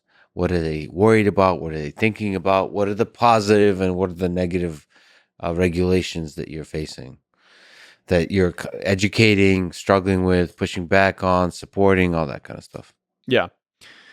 Oh man, there's so many, because we're live in like, maybe 100 countries or more at this point. So the conversations are all over the map. I'm trying to think what broad strokes I could paint for you. So I'd say one trend that's positive is that basically regulators around the world are more and more, as over the last 5 years, I would say, it's more and more common to find a regulator today asking, how can we preserve the innovation potential of this technology while keeping the bad actors out, than it was 5 years ago, where they were saying, this is all bad activity, how do we prevent it? And so maybe this is... When you say more and more, mm-hmm. What fraction? Okay, so I'll give you like a US specific example, although we operate in many countries. So when I go to DC now, I would say, 50-60% of the people who I meet with are basically, they're in the camp of crypto has a lot of potential. We should regulate it to make sure the bad people don't do something bad with it. But this is here to stay and it has a lot of upside. We should basically create thoughtful regulation and celebrate it and actually encourage this innovation to happen in the US. That's a huge change from just 3 years ago, where it was probably 30% of people saying that. Now it's like 60. It's like almost double. It's getting harder to find like true crypto skeptics in DC. I'd say that, maybe only like 20 or 30% of people are like willing to say something negative. Like they actually think it's net negative. It's really hard to defend that position at this point, because almost like 1 in 5 Americans have used or tried crypto at this point. So you're kind of condemning 20% of your fellow citizens if you say that at this point. Especially with NFTs and all these things, like a huge segment of people who don't even care about investing or whatever came into the space. So, and then basically that same conversation is happening, but delayed by a few years in like India and Europe and in some Asian countries. And some countries have really embraced crypto, and they're like trying to really, they're ahead of where the US is, because they're trying to actually attract the best startups and entrepreneurs, like Dubai and the UK and Australia, and all are kind of pushing good regulation. A El Salvador actually, I guess, adopted it as like Bitcoin as a legal tender. There was another country, Central African Republic, I think, that is supposedly did that as well. But there's countries like China that are more autocratic that are saying, hey, this is a threat to our power, and like we're going to try to really curtail it. So what kind of regulations are there that you feel the most that are limiting or that are empowering? Like, is there specific examples? Yeah. Okay. So, basically, I think the securities laws in the U.S. need to be clarified about there's crypto is many different things. That's what people don't realize. So, like some crypto, like Bitcoin, Ethereum, and many others, are probably more like commodities. They're not controlled by any one person. Anyway, there's people who want to raise money for a company. That sounds more like a security. That should be regulated by the SEC. Commodities are regulated by the CFTC. Then there's some cryptocurrencies which are more like currencies, like stable coins and central bank digital currencies. And those are probably, should be regulated by the Treasury or someone like that. And then there's another category of cryptocurrencies which are none of those things. They're NFTs, like artwork, or they're metaverse items, or decentralized identity and voting. And so I think that there's a very unhelpful point of view out there by some folks, which is, hey, most of this is like bad activity. We need to shut it down. So we're just going to pursue enforcement actions or something like that. Most people in DC don't feel that way anymore. And I think the people of the US don't feel that way anymore because a lot of them are using this stuff. And their general view is there's a lot of upside potential here. We can all agree, let's get rid of the fraud and the scams. We all want to get rid of that. So let's create a relatively simple test, which says, if it's like nobody controls more than 20% of it or some threshold, it probably is more like a commodity. If someone's raising money they're selling this thing for a business, then it's probably a security. And then, if it's more like a medium of exchange, it's a currency. And if it's none of those things, maybe it's artwork or whatever.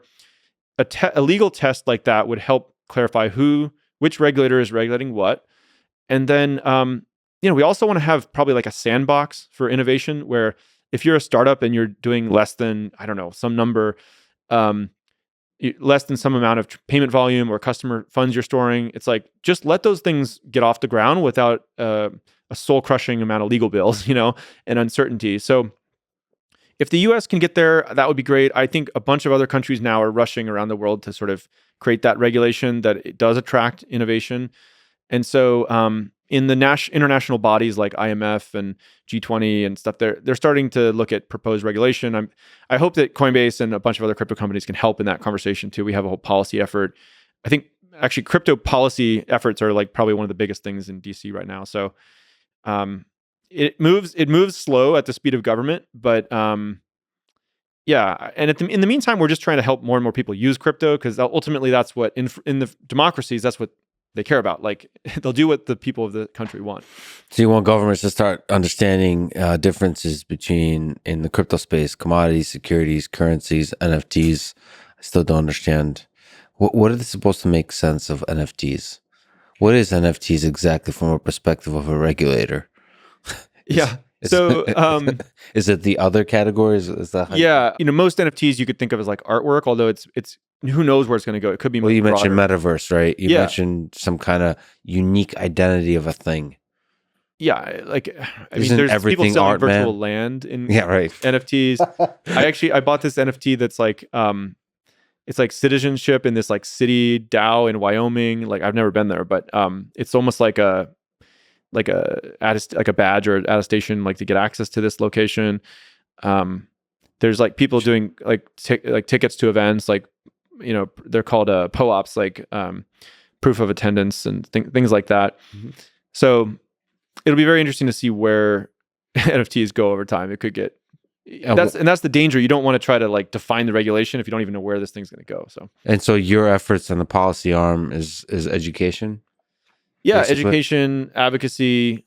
We're just trying to be like a helpful educational resource, essentially. And then if they give us feedback and they're like, hey, don't do this or do this, like we're more than happy to do anything that's requested. We generally go get licenses, and we've just tried to do the right thing in the absence of clarity, because if it's not clear what the law says, then you should just basically do good things that you think may be required in the future to show good faith effort towards the right thing.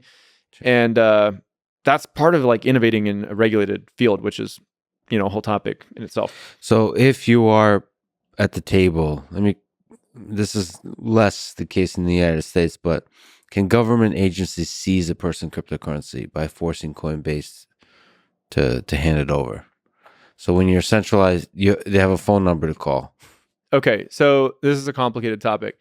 Like if you really want to be sure that this is why people want to store their own crypto, right? Like with self-custodial wallets, like with Coinbase Wallet, embracing decentralization, they want to avoid that. Now, in the US, there is rule of law, right? So we have reasonable protections in place around like search and seizure and things like that. Coinbase does, we publish transparency reports on this. We get subpoenas, court orders, things like that from various countries around the world. And there are situations where we have been ordered to freeze accounts, things like that. We have to follow the law. Is another way to put it. We're a regulated financial service business, and so if the money is used to break as part of breaking the law, that's what that in a particular jurisdiction, in a particular. Right. And then the other thing, sometimes we will actually get court orders or subpoenas that are overly broad. We've seen, so they need to follow due process, right? And so we've seen some in the past that were like, well, we need you to freeze this huge number of accounts. And it's like, well, we'll actually have gone to court and like pushed back on some of these and said like, what is the probable cause? And has the threshold been met? And like, we've won some of those cases on behalf of our customers. So yeah, it's actually really, it's kind of unfortunate and frustrating. As a large business, you spend a lot of resources basically interacting with inbound requests by all kinds of lawyers and people and requesting things. And some of them are silly and ridiculous, and you have to push back and say no. And so it's kind of a tax on every company at a certain size, which ultimately gets passed on to the customer in higher fees. So you have to employ armies of lawyers to deal with this stuff. Can you educate me on something? How much innovation is there in the legal space? So for lawyers working with Coinbase, because it's such a new cutting edge thing. Mm-hmm. So there's a lot of gray area you're supposed to be operating under. Like how hard is it being a lawyer at Coinbase? Like how much precedence is there, I guess is what I'm asking. I mean, just like you said, 3 years. It's kind of a new space. Yeah. Well, it's probably very hard to be a lawyer at Coinbase and very fun because, whenever you're in a new field that's growing fast, there isn't a lot of case law and just precedent set. So that's also an opportunity for you to go create that stuff. And that's what a lot of legal careers are made out of, is like, take a complex situation where you have to balance difficult things like, how do we prevent bad activity but still enable an innovation? That's a hard question. And you can go draft legislation and circulate it to policymakers or come up with these policies. And, how do you operate a business in an environment where the law is just unclear, right? It's like, try to do the right thing, but like, strike the right balance. So yeah, a lot of our lawyers have to come up with that very creative stuff. You mentioned one of the things you're focused on is expanding the number of people, maybe 1 billion people on Coinbase or using cryptocurrency. Where are we at now? How do we get to 1 billion? As of Q4 last year, we had 89 million verified accounts on Coinbase. But in any given quarter, only, maybe like 10 or a little more million of those are like really active. So, and then if you look at globally, I think some of the estimates I've seen is maybe there's like 200 million people or something like that who have ever used or tried crypto. So we're along, we're ways from 1 billion, but it's not like that far off. How do you get there? How do you get to 1 billion? So a few things. One is the blockchains have got to become way more scalable. It's kind of like we're all running dial-up modems and we need broadband. And so it's just like too expensive, too slow to do all these transactions. And I think if we just get L2s working and scalability, we'll see another order of magnitude kind of come out just from that. I think the second one would be more clear regulation. That would help a lot. I do talk to, pension funds and, various asset managers, sovereign wealth funds and stuff. And a lot of them tell me we've got 1% of our portfolio in crypto today, but we really would rather have like 20% in there. But what we're waiting for is more clear regulation. coming out and saying that clear test that I was saying. These assets are commodities regulated by CFTC. These are by SEC. These are by Treasury, whatever. So that would be a big unlock. Do transactions. So one of the things that you mentioned, payments. Sorry. Yeah. Well, does that unlock a lot of users? Yeah, it does. I mean, remittance is like a huge thing. People sending money home to their families in other countries where the fees are super high. So yeah, if we get blockchains to be more scalable and there's more global adoption, like I think we'll see remittance corridors move over to crypto a lot. There's also just the other thing that's driving a lot of crypto adoption is basically the creation of more and more third-party apps. So, or dApps, they're sometimes called, decentralized apps. So a lot of startups now, you know how like used in the early 2000s, they called them .com startups, but now you don't need to say .com because everybody's using the internet. And so now there's like hundreds or thousands of these crypto startups. But I think in the future, you won't need to call them crypto startups because they'll just be called startups because everyone's using the internet and crypto and whatever. So anyway, the use cases, the utility of crypto is getting better and better with like all these third-party apps getting funded and created. And do you think there's going to be a killer or a set of killer dApps, like a thing where nobody can live without? Are we still waiting for that? There's going to be a bunch of them. It's just like, it's like the internet. Like what were the killer web companies, you know, like Uber and Wikipedia and Airbnb and Google. And like, so there's going to be some big winners, but there'll be thousands of, this is basically the new, it's like what happened with the .com startups in the early 2000s. It's like a lot of the best entrepreneurs are building crypto startups now. So tons of venture money flowing into the space, a lot of smart young people. So do you think Bitcoin or some other cryptocurrency will become the reserve currency of the world at some point? So this is kind of a controversial idea, but I actually think yes. I do think Bitcoin could end up becoming a reserve currency of the world. I've been reading Ray Dalio recently with his new book, like The Changing World Order. And I thought it was a really well-researched book. He talks in there, he looks back at history, right? He looks at like empires and, going back to various Chinese empires, the Dutch and Ottomans and everybody, and how did they rise? And they were able to have the reserve currency as they rose, and what produced that? Like it came from, good education and innovation and better trade. And anyway, so the US, by some measures, is kind of looks like it's had a really good run and it's coming down a little bit, and China's kind of coming up. Who knows how that'll play out? By the way, like the world is very complicated. That could switch. But I guess if the US dollar is going to be seeing more inflation in the future, the Chinese yuan is not like necessarily better, right? I mean, they have a ton of debt as well, and it's not like you could really that the yuan could be inflated as well, right? It probably will be. And so I do think that there's this group of people today, which probably most traditional, I don't know, like the people who run big banks and like governments and stuff, that this is not really on their radar today. But I think there's basically a group of younger people in that kind of, 25, 35-year-old range who are tech savvy. They're starting to think of crypto as like the primary thing in their financial life. It's like, I basically hold my wealth in crypto and I use dollars or euros or whatever. If I happen to need something, I convert it to that at the last minute. It's like if I'm traveling, I might convert some local currency in the moment, but that's not where I hold most of my wealth.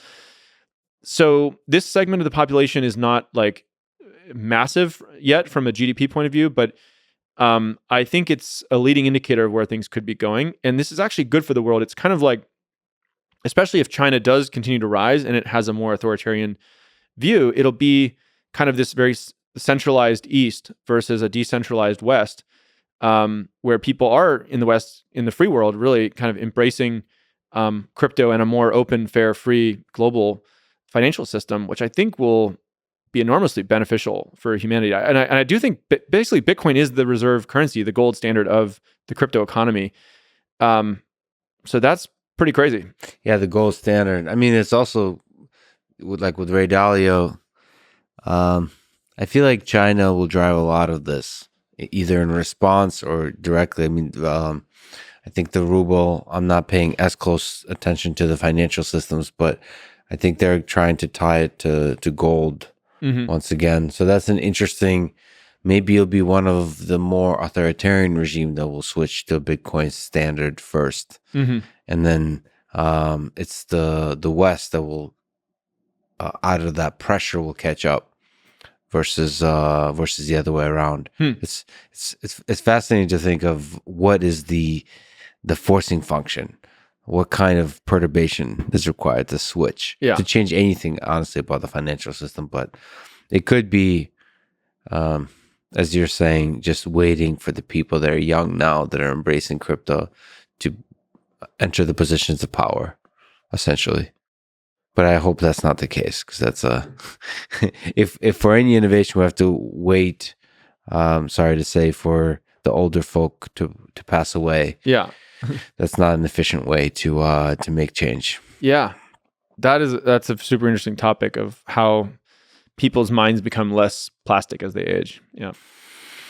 I guess it's a feature.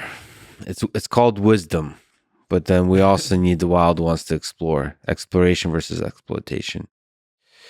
You wrote a blog post that's really interesting in September 2020, titled "Coinbase is a mission-focused company," like what we're talking about.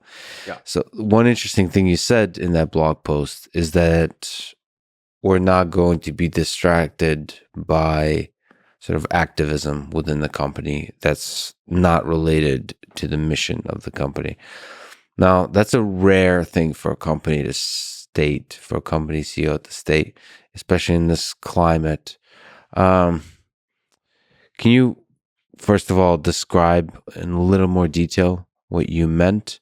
Did you receive blowback for this? I definitely received some blowback, but yeah, I'll describe what I meant. And if you want to talk about how it came to that too, we can talk about that. But what I meant is that there's a lot of companies right now, including tech companies, but not exclusively, where, I think like great companies, they have an important mission. They're trying to do something really good for the world.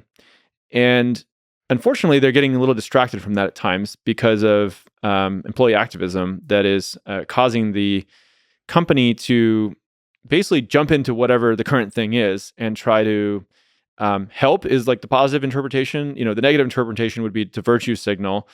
And my view is that this is actually kind of destructive to, this is largely an American company phenomenon, by the way.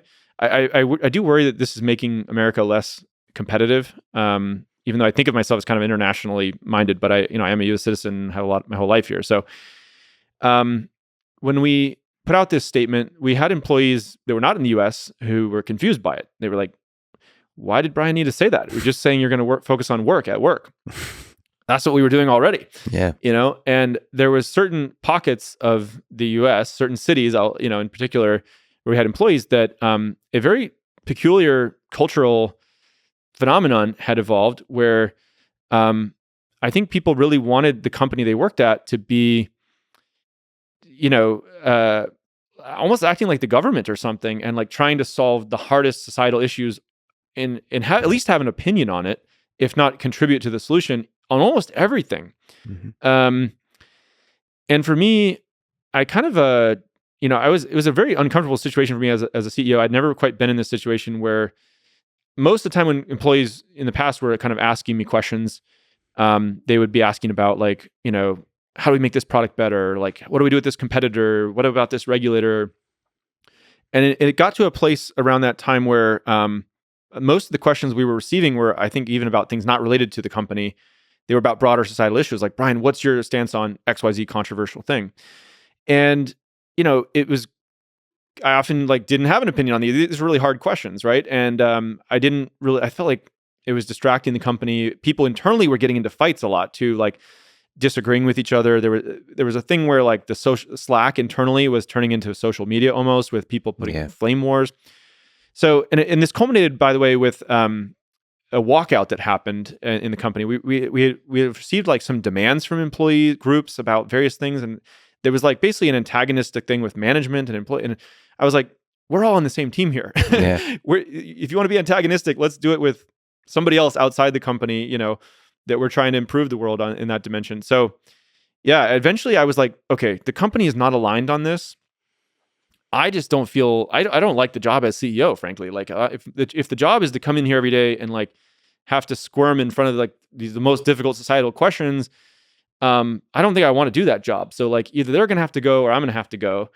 And I founded this company and I really believe in the mission, so they're going to have to go. And what I realized was that, so I made an exit package available to anybody who wasn't on board with this direction. 5% of employees took it. I got the company realigned towards this mission. We're all here to do work. By the way, people can go do anything like political or social activism outside of work. It's totally fine. Like everybody has stuff like that in their personal life. But while at work, we can also disagree at work, by the way, on the work. This is not like a no disagreement culture. Like let's try to get the truth. But don't bring stuff into work that's just going to create division. Make the workplace a refuge from division about all these crazy things. And like, we're all aligned here to work on the mission. Let's do that.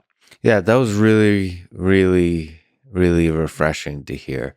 So this is me speaking, but there's a sense when companies take on these issues publicly from a CEO position or anywhere else, that it does seem to optimize for virtue signaling versus solving a particular problem. Because to solve a particular problem, you really have to put in you have to hire a huge number. You basically have to create a company within a company to take on a particular thing. Right. But if you allow yourself to internally care about a particular issue, you're basically pacifying some number of like making sure Slack doesn't get out of hand. And then you're doing this kind of, from my perspective, especially on issues I care about, fake virtue signaling, basically trying to understand what will make me look the best, what would make the company look the best in this particular aspect. And it just seems very shallow, and it's optimizing for the wrong thing, not for the solving of the problems, but for the making yourself look like the good guy and trying to then leverage that to say I'm the good guy in all situations. And it's the wrong thing. And perhaps from your perspective as a CEO, as a leader, it's also creating division, unnecessary division within people. Like there's something about us. We get extremely argumentative about certain topics. They really bring out the emotion. Yeah. And I think that probably, as you were saying, that emotion is even probably okay, maybe productive, when that emotion has to do with the mission of the company. Yeah. Like you really care about those disagreements versus like something that has nothing to do with a particular, with increasing economic freedom using crypto. Yeah, it's fascinating. But it was so refreshing because it's rare. Why do you think that's a rare? So the city you're mentioning, there's a bunch of cities, but San Francisco is one such city when that culture, and it's sad because San Francisco is also, the Bay Area is also the hub historically of some of the greatest innovation in human history. Yeah. So that there's that tension. How did that culture emerge there, where like the innovation was done by people that are very mission driven? You get a bunch of smart people together to solve a difficult problem. They get maybe sometimes too much blinders on, but they try to balance that, and because it requires that focus to solve an actual problem. And yet that's also the place where this culture emerged. It's a fascinating human dynamic. I don't know. Yeah. Somebody will one day tell the history of Silicon Valley, not just the innovation, but the social dynamics that occurred there. Anyway, why do you think that's so rare? Well, because people don't want to get attacked. It's like you don't want to get canceled, right? It's super uncomfortable. Nobody wants to be called a racist or whatever people want to say on Twitter. So, did you get attacked?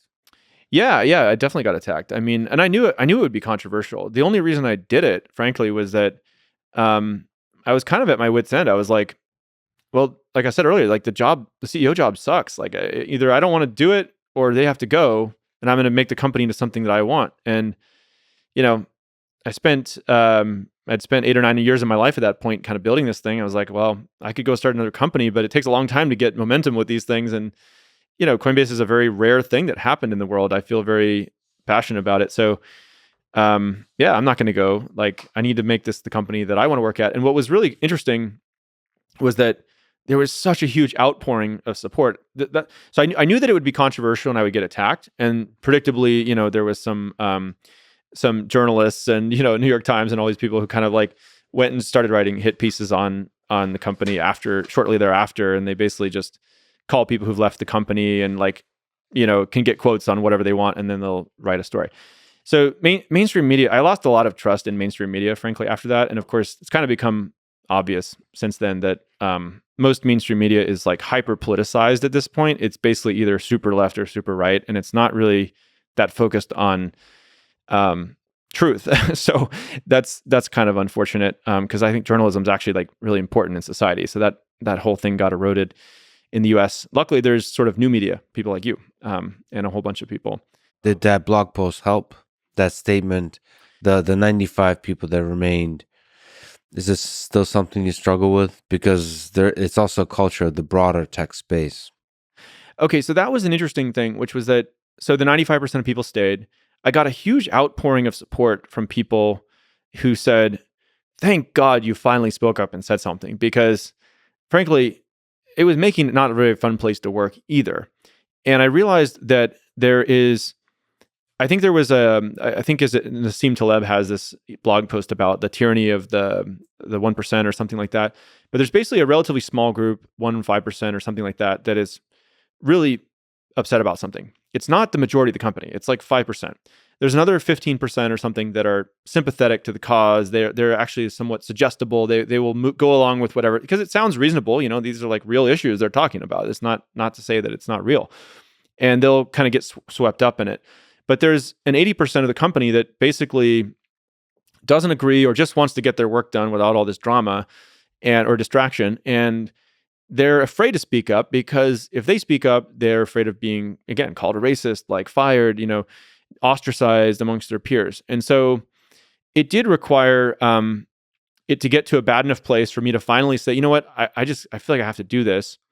Live through the short-term attacks of the press, which ultimately was very freeing for me, because now I don't really care. And now I can actually just build the company that I want to build without like caring about that. So, and then what was cool was a lot of really great people reached out to the Coinbase too after that, and were like, I'm an early engineer at Google or whatever, and like this culture has gotten kind of messed up, and like I want to work at a company that's willing to stand for that. And so we've gotten a lot of good people come over.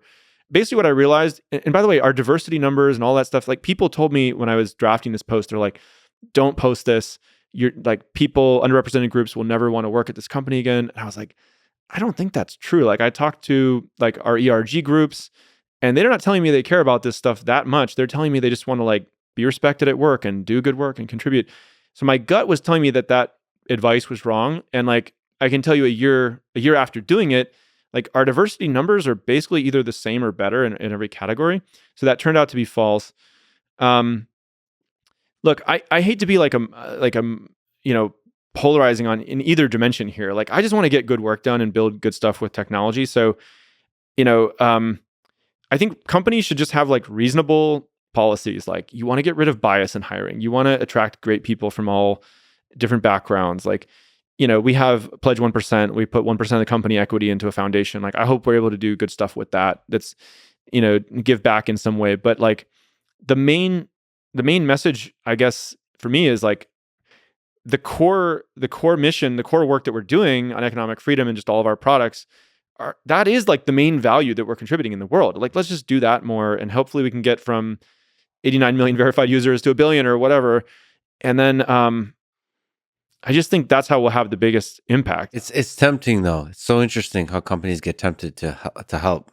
Yeah. It's like, and you step in and it's almost like a drug, and then you forget. I mean, like all of us in life, it doesn't have to be companies. You get distracted. Yeah. And maintaining focus, like you're absolutely right. The way for Coinbase to add value to the world is to maximize the mission that it's on, not other stuff. And when you get wealthier and more successful, it becomes more and more tempting to just help out in some other shallow ways. And it's fascinating. And you just kind of brought that to light. So it was very refreshing. And it shouldn't be controversial to sort of focus on just getting stuff done. Well, let me ask you, I mean, do you think that all these things tie together? There's like a general trend of like more censorship, there's like more cancel culture. there's some of these like freedom values are kind of, even like freezing people's accounts, like the trucker thing that happened. And it seems like there's a general trend of more authoritarian, policies there. But do you think that, do you feel like the tide is turning on that? Like there's counter examples to it we've seen recently. Yeah. But I think it's the last gasp of old way of doing things. And so there's desperation and so on. Because to be fair, it's kind of the internet, which is where is the source of a lot of this, where people have a voice, is making the power centers of the world really nervous. And so Yeah. that's where that's coming from, I think. And the internet is tricky. It's weird. It's full of bots. yeah, It's full of like misinformation of all kinds. yeah, Full of large groups with conspiracy theories and so on. And I mean misinformation broadly. People are misusing the word misinformation. They're just governments are just labeling random things with misinformation just to censor them. But I just think it's just like a new world where the internet is really finally taking hold, where there's billions of devices and everybody has a voice. It's almost basically governments and powerful people are slightly losing hold of power, and they're starting to freak out a little bit. That's it.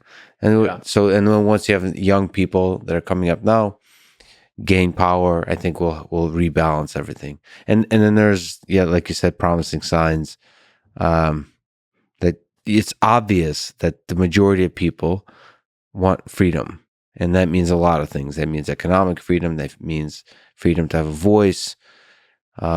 Freedom to move around, freedom to act in the way they, without reasonable sort of limitations by people that don't have their best interest. And Mhm. I gain more hope from just regular people that are fighting and like demanding the being able to have freedom of speech, or more specifically, sort of resisting crude overreach of government in the acts of censorship, at least in the United States. And hopefully that percolates out to the rest of the world that's struggling on a much more basic level, where people are being put in prison for the words they say, not just banned from Twitter. Right. Could be worse. What are some lessons from your failures and your successes about what it takes to run a company? I think one of the things that I've learned about leadership is that, I never really thought of myself as a very natural leader, to be honest. I don't think I was a natural leader.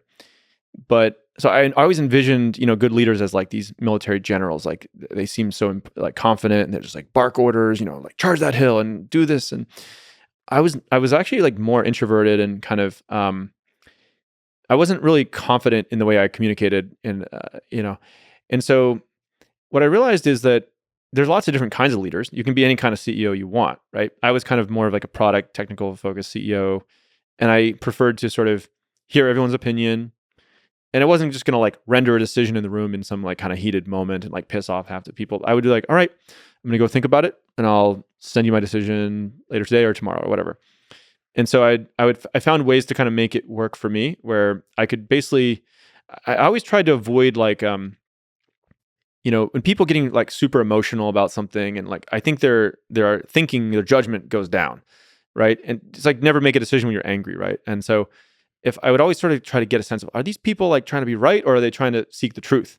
And you can do these little tricks like, okay, you argue that person's position and you argue the other one, and like see if you can genuinely represent it. Now I know you're listening, and these kind of things. But I guess, sorry, getting back to your question about leadership, I think I basically just kept doing things that were a little outside my comfort zone. And then my comfort zone kept getting bigger and bigger, Yeah. And so I think that's how you build confidence, is you do the thing that's scary and it's like a little outside. And like when I first started Coinbase, I had never managed anybody. I would have been scared to death to have put out like a very controversial opinion like that, and sort of, all right, if 5% of people will go, we didn't know what percent it was going to be, by the way. It could have been 1%, it could have been 50%. But we went into it scary because it was a scary thing. I was like, I don't know, I think this is right. I'm just going to do it. So if you do enough scary things, like you'll build the confidence. And I feel like I'm still on that journey. Every year or two at Coinbase, there's some big thing that comes out that's like, oh my God, like I didn't sleep well for a week, and like this is the next level, right? But that's how you learn and grow. So you're still going up that mountain through the fog, one step at a time. Yeah. Can I just quickly ask you about a couple other efforts that are super interesting that you're involved with? So first of all, a little bit more old school, fascinating effort of Research Hub. So what's that about? The GitHub for open science. Yeah. Okay. So basically, I've had a chance to try to help a couple other companies get off the ground too, because I want to see various efforts out there succeed. And one of them, I've always thought about like, why is scientific research not more like open source software, or why couldn't it be much faster, right? And you've probably have seen this like in an academic setting, right? But there's all kinds of things that feel very antiquated to me about scientific research. Everything from the funding process and grants to how peer review works to how you submit to journals, all the costs associated with journals. You know, the people, you'd think like you'd get paid for this or something, and it would then be available to all the taxpayers for free. But no, they're all paywalled, and there's like these big companies that have sort of, in my view, kind of held back innovation here. So, and the preprint servers like bioRxiv and archive.org have really helped this, but those websites they look like they're kind of from like 15 years ago or something. Yeah, it's like Craigslist or something. Yeah. So anyway, one of the things once Coinbase went public last year, I had a little bit of liquidity, and I was like, all right, let me fund a small team and let's see if they can like go off and make something better here. So we have a prototype out there. It's at researchhub.com. People can check it out. And it's basically, the first version is kind of like Reddit for science. There's like various hubs, which are like journals. You can publish papers there. You can use an electronic lab notebook to sort of have a modern day paper, which is not just a PDF that's static, but it's a living document. Ideally in the future, you can get comments and feedback from people on there. You can update it over time. We want people to be able to share the code and the data sets associated with their research papers, not just a PDF.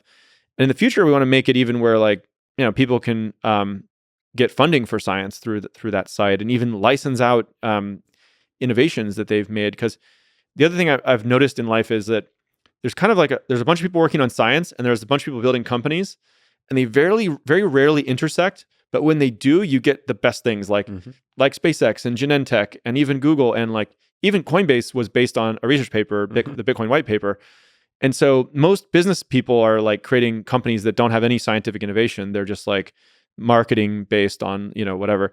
And then a lot of scientists are making things which never actually benefit humanity because they're not commercialized and turned into products. And so if we can somehow create a translation layer between those two groups and help them, helps align the market forces, align scientific research to market forces so that they're more incentivized. Like if you discover CRISPR or something like that, like you should be a billionaire, and like all the downstream implications of that, not going through some antiquated tech transfer office or whatever. And if you're an entrepreneur, you should be looking to commercialize the latest scientific innovations. And so that's kind of like the long-term vision for that site. I think it's just an early step today, but we've got like a really passionate community on there that are jumping into like, computer science or longevity or various bio hubs or whatever, and like beginning to source the best innovations, but also discuss them, improve them, and publish through the site.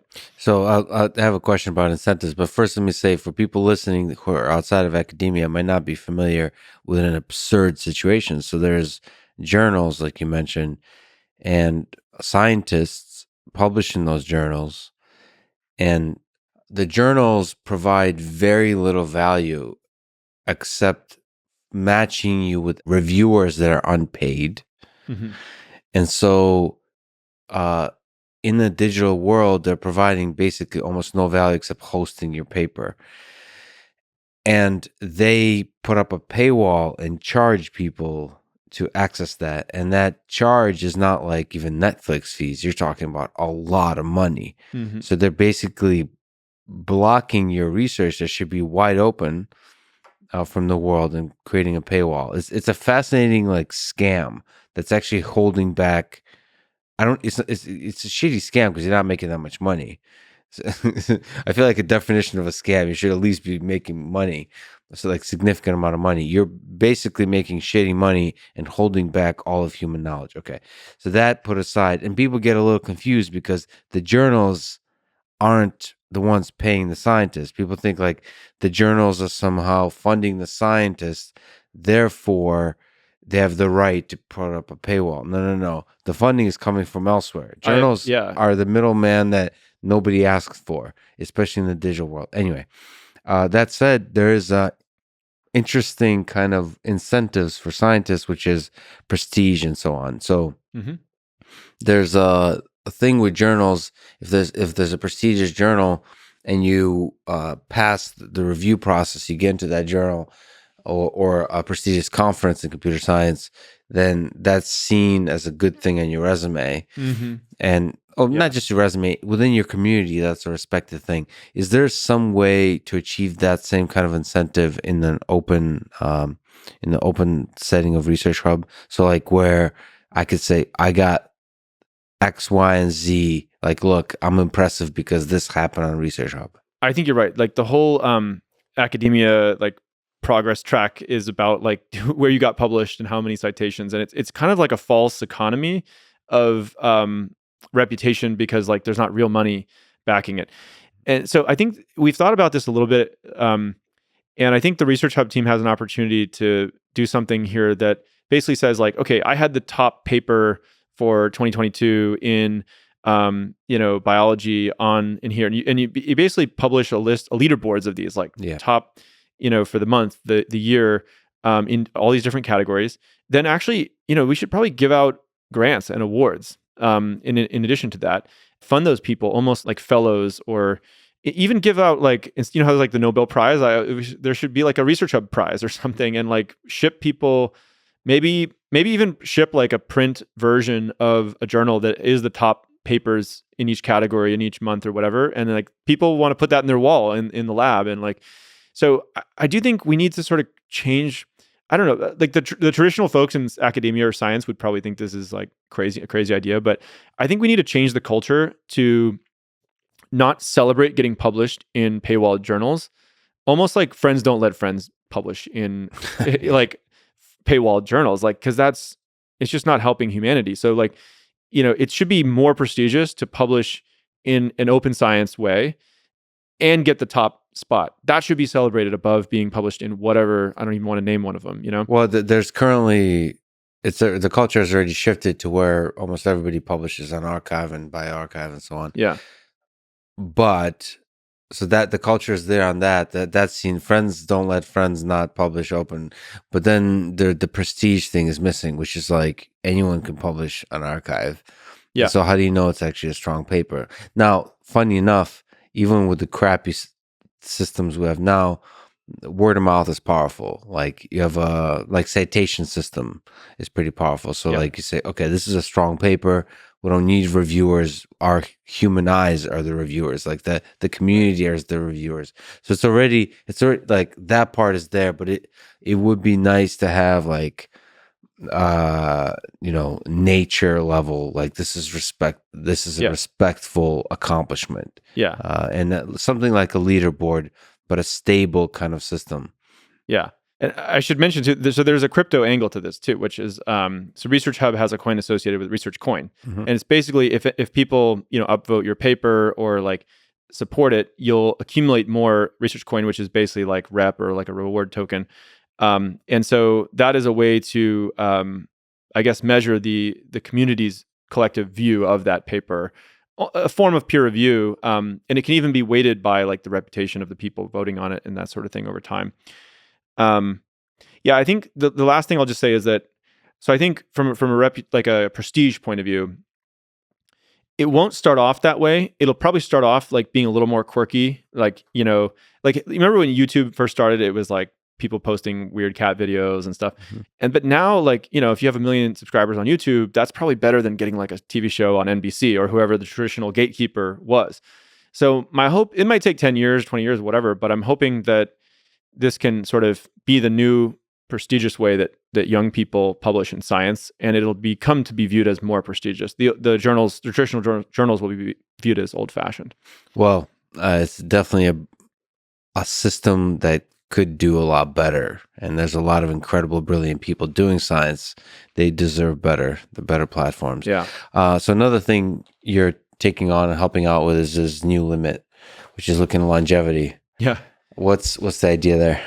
Yeah. Okay. So as you can see, I'm excited about science. Like I think, science is sort of basically if you get scientific innovation, then you get better products and you get better economic growth. And then you get all kinds of like surplus in society that can go to arts and philosophy and like all kinds of stuff. But with New Limit, so yeah, I kind of I started hosting some dinners with scientists last year, and I was learning about all kinds of the latest stuff happening in bio. And there's a lot of really cool stuff happening with like CAR T cells and CRISPR and all these things. And anyway, one of the topics that I started to learn more about was something called cell reprogramming. And, people maybe have heard of this induced pluripotent stem cells where you could take like a skin cell and turn it back into a stem cell. And Shinya Yamanaka won the Nobel Prize for this work that was done in 2006.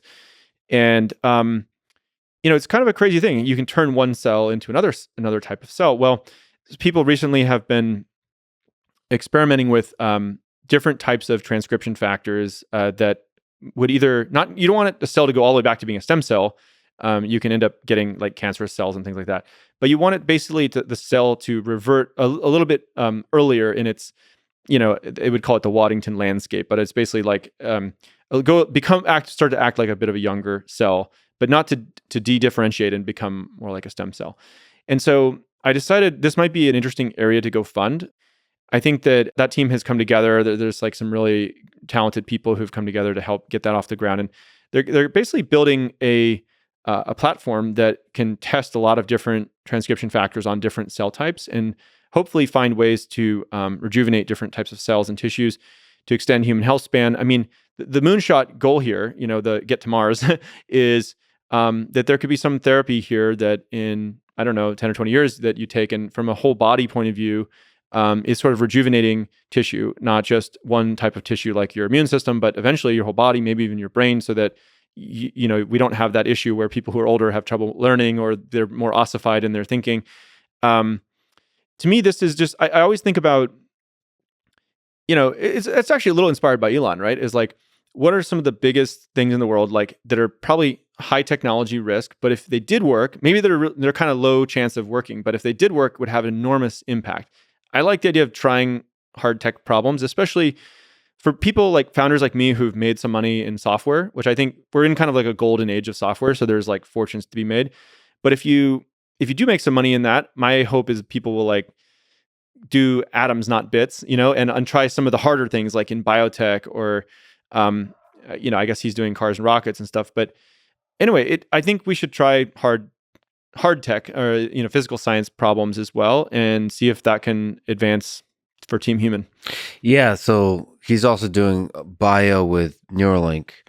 Yeah. And I feel like bio is tough. Yeah. Because it's messy. We don't understand it as well. We don't understand it. Yeah. The risk is higher in terms of, not the risk is higher, but like you have to deal with the actual sort of, to get to human, to get to stuff where it could be therapies for actual human bodies.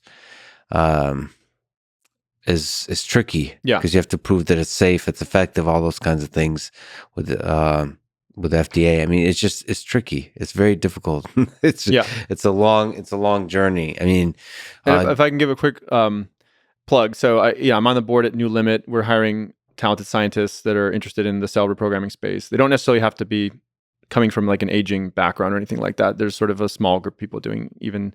So this is a new thing. Is New Limit relatively new? Yeah, it's very new. There's a small team today, just a handful of people, and so we're hiring more there.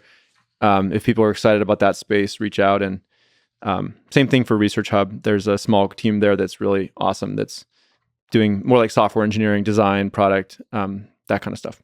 What advice would you give if you put on your old wise sage hat? What advice would you give to young people today, high school? Maybe undergrad and college, about life. So like having a career they can be proud of, or maybe a life they can be proud of. So people can do whatever they want to be happy, right? So there's not one way to do it. I do think that some people, a particular type of people out there, a lot of people actually, they want to have an impact on the world. That's how they get a sense of fulfillment, right?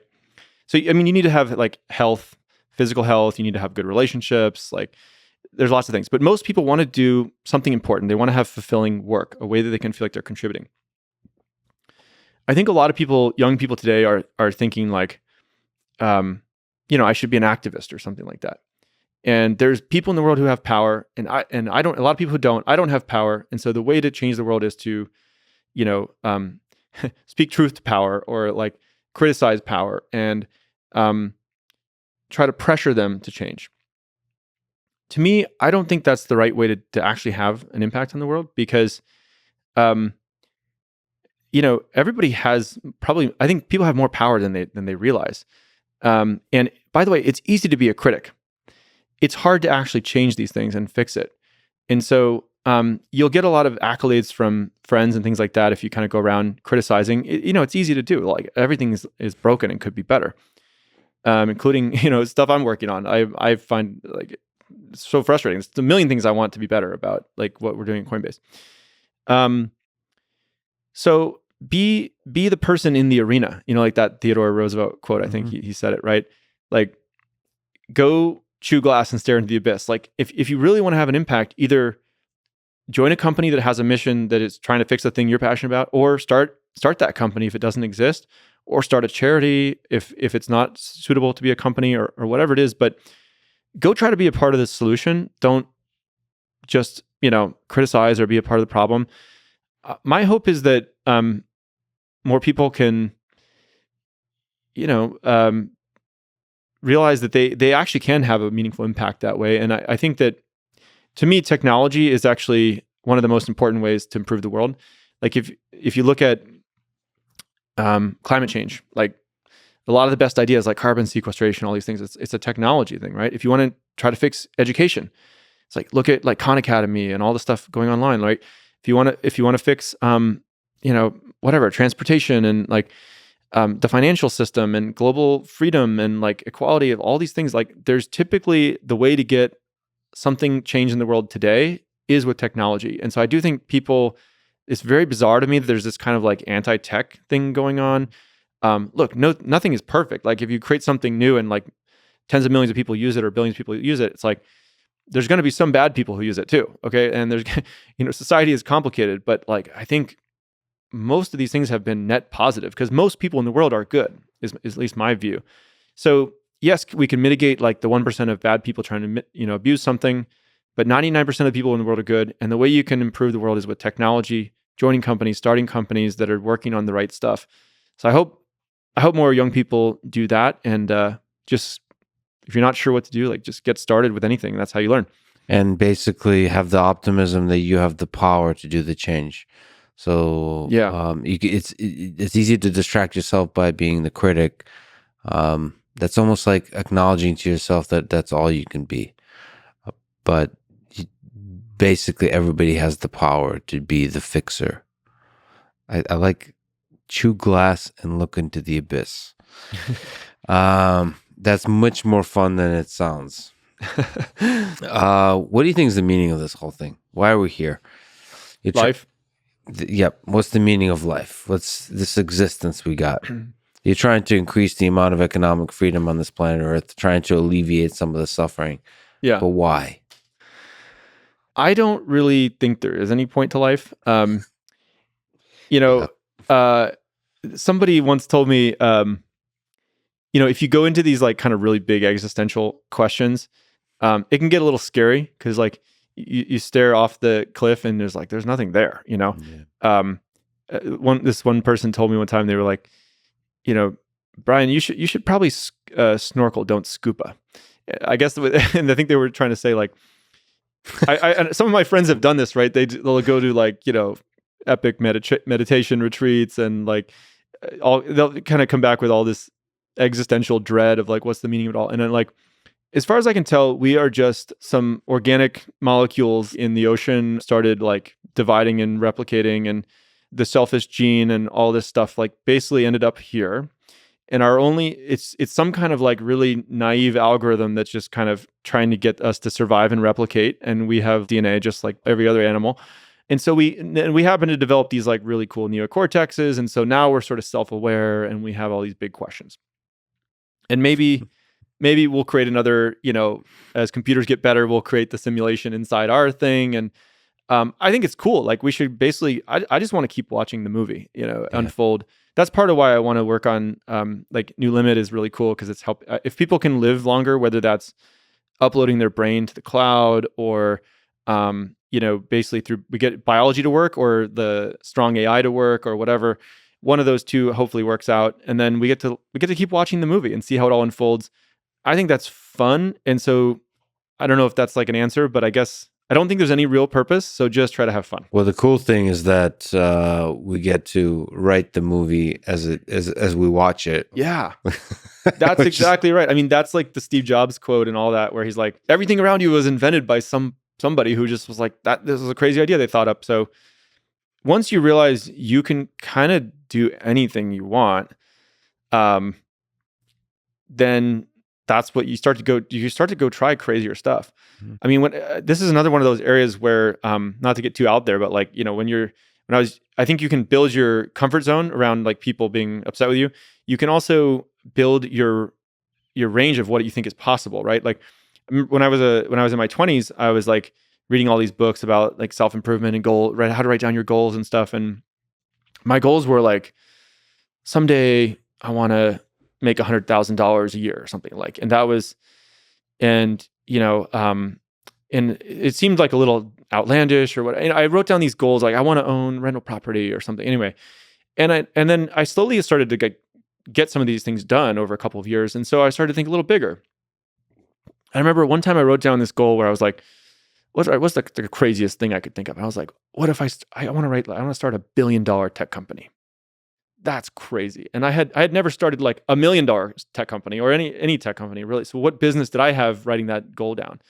And I remember I wrote that on a piece of paper, like probably every day for a year or something, almost, right? I don't know if it was every day, but like I wrote it down a lot. And so little things started to happen. I was like, all right, well, maybe I should move back to the Bay Area from Buenos Aires. Maybe I should try to apply to Y Combinator or whatever. Like, and I started thinking about these ideas. And so whatever gets you fired up, it doesn't have to be like some company goal or startup thing. It could be anything, right? Maybe you want to publish a book or like do something creatively or whatever. Anyway, I think like within 7 years, no, it's probably more like 10 years of me writing that goal down. Coinbase had a valuation over $1 billion. So it was out of my realm of what was even possible. And then within 10 years, you can accomplish more in 10 years than you think, less than in a year than you think. So now I'm like, okay, what's the next goal? Okay, maybe I want to get 1 billion people accessing the open financial system through our products every day. That would be cool for humanity. And that's a pretty crazy goal. Like, it's only 8 billion people or something, right? So 1 out of 8. Or maybe I can radically, like, if I make some like the right investments or on whatever, I can like help radically extend human health span or whatever, right? So try crazier stuff. I don't know. Even if it doesn't work, like, hopefully you'll advance the state of affairs. Like, something interesting will happen. And so most people today, they look at people trying this stuff and they're like, oh my God, they're a genius, or they're whatever. And it's like, or they're an idiot. Like one of the two. Neither one are true. It's just like, anybody can start by thinking about what they want and then like go for it. And once you get that, like, go for something a little bigger and like, you just have fun with it. And the universe is a way of smiling and helping you out if you just write it down and you dream big. Yeah. There's something about just karma, about the energy you put into this world. Other people will help you out. Doors will open. You'll notice that the doors opened, and you could actually have a shot at making it happen. It's a funny world. Yeah, I mean, I don't really subscribe to all like the woo-woo interpretations of this, but my like very rational brain interpretation of it is that if you just wake up every day and write down like what you want to get done and towards your larger goals, it's just on your mind that day. So you start to notice opportunities and you think about it more. So Brian, thank you for dreaming big. Thank you for doing what you're doing incredible engineering at scale, trying to help out people from all over the world, and actually helping me personally get more into crypto just because it's so easy. So thank you so much. And thank you so much for giving your extremely valuable time today to this awesome conversation. Thanks for your awesome podcast. I love it. I listen to it often. Thanks for listening to this conversation with Brian Armstrong. To support this podcast, please check out our sponsors in the description. And now, let me leave you with some words from Benjamin Franklin. An investment in knowledge pays the best interest. Thank you for listening, and hope to see you next time.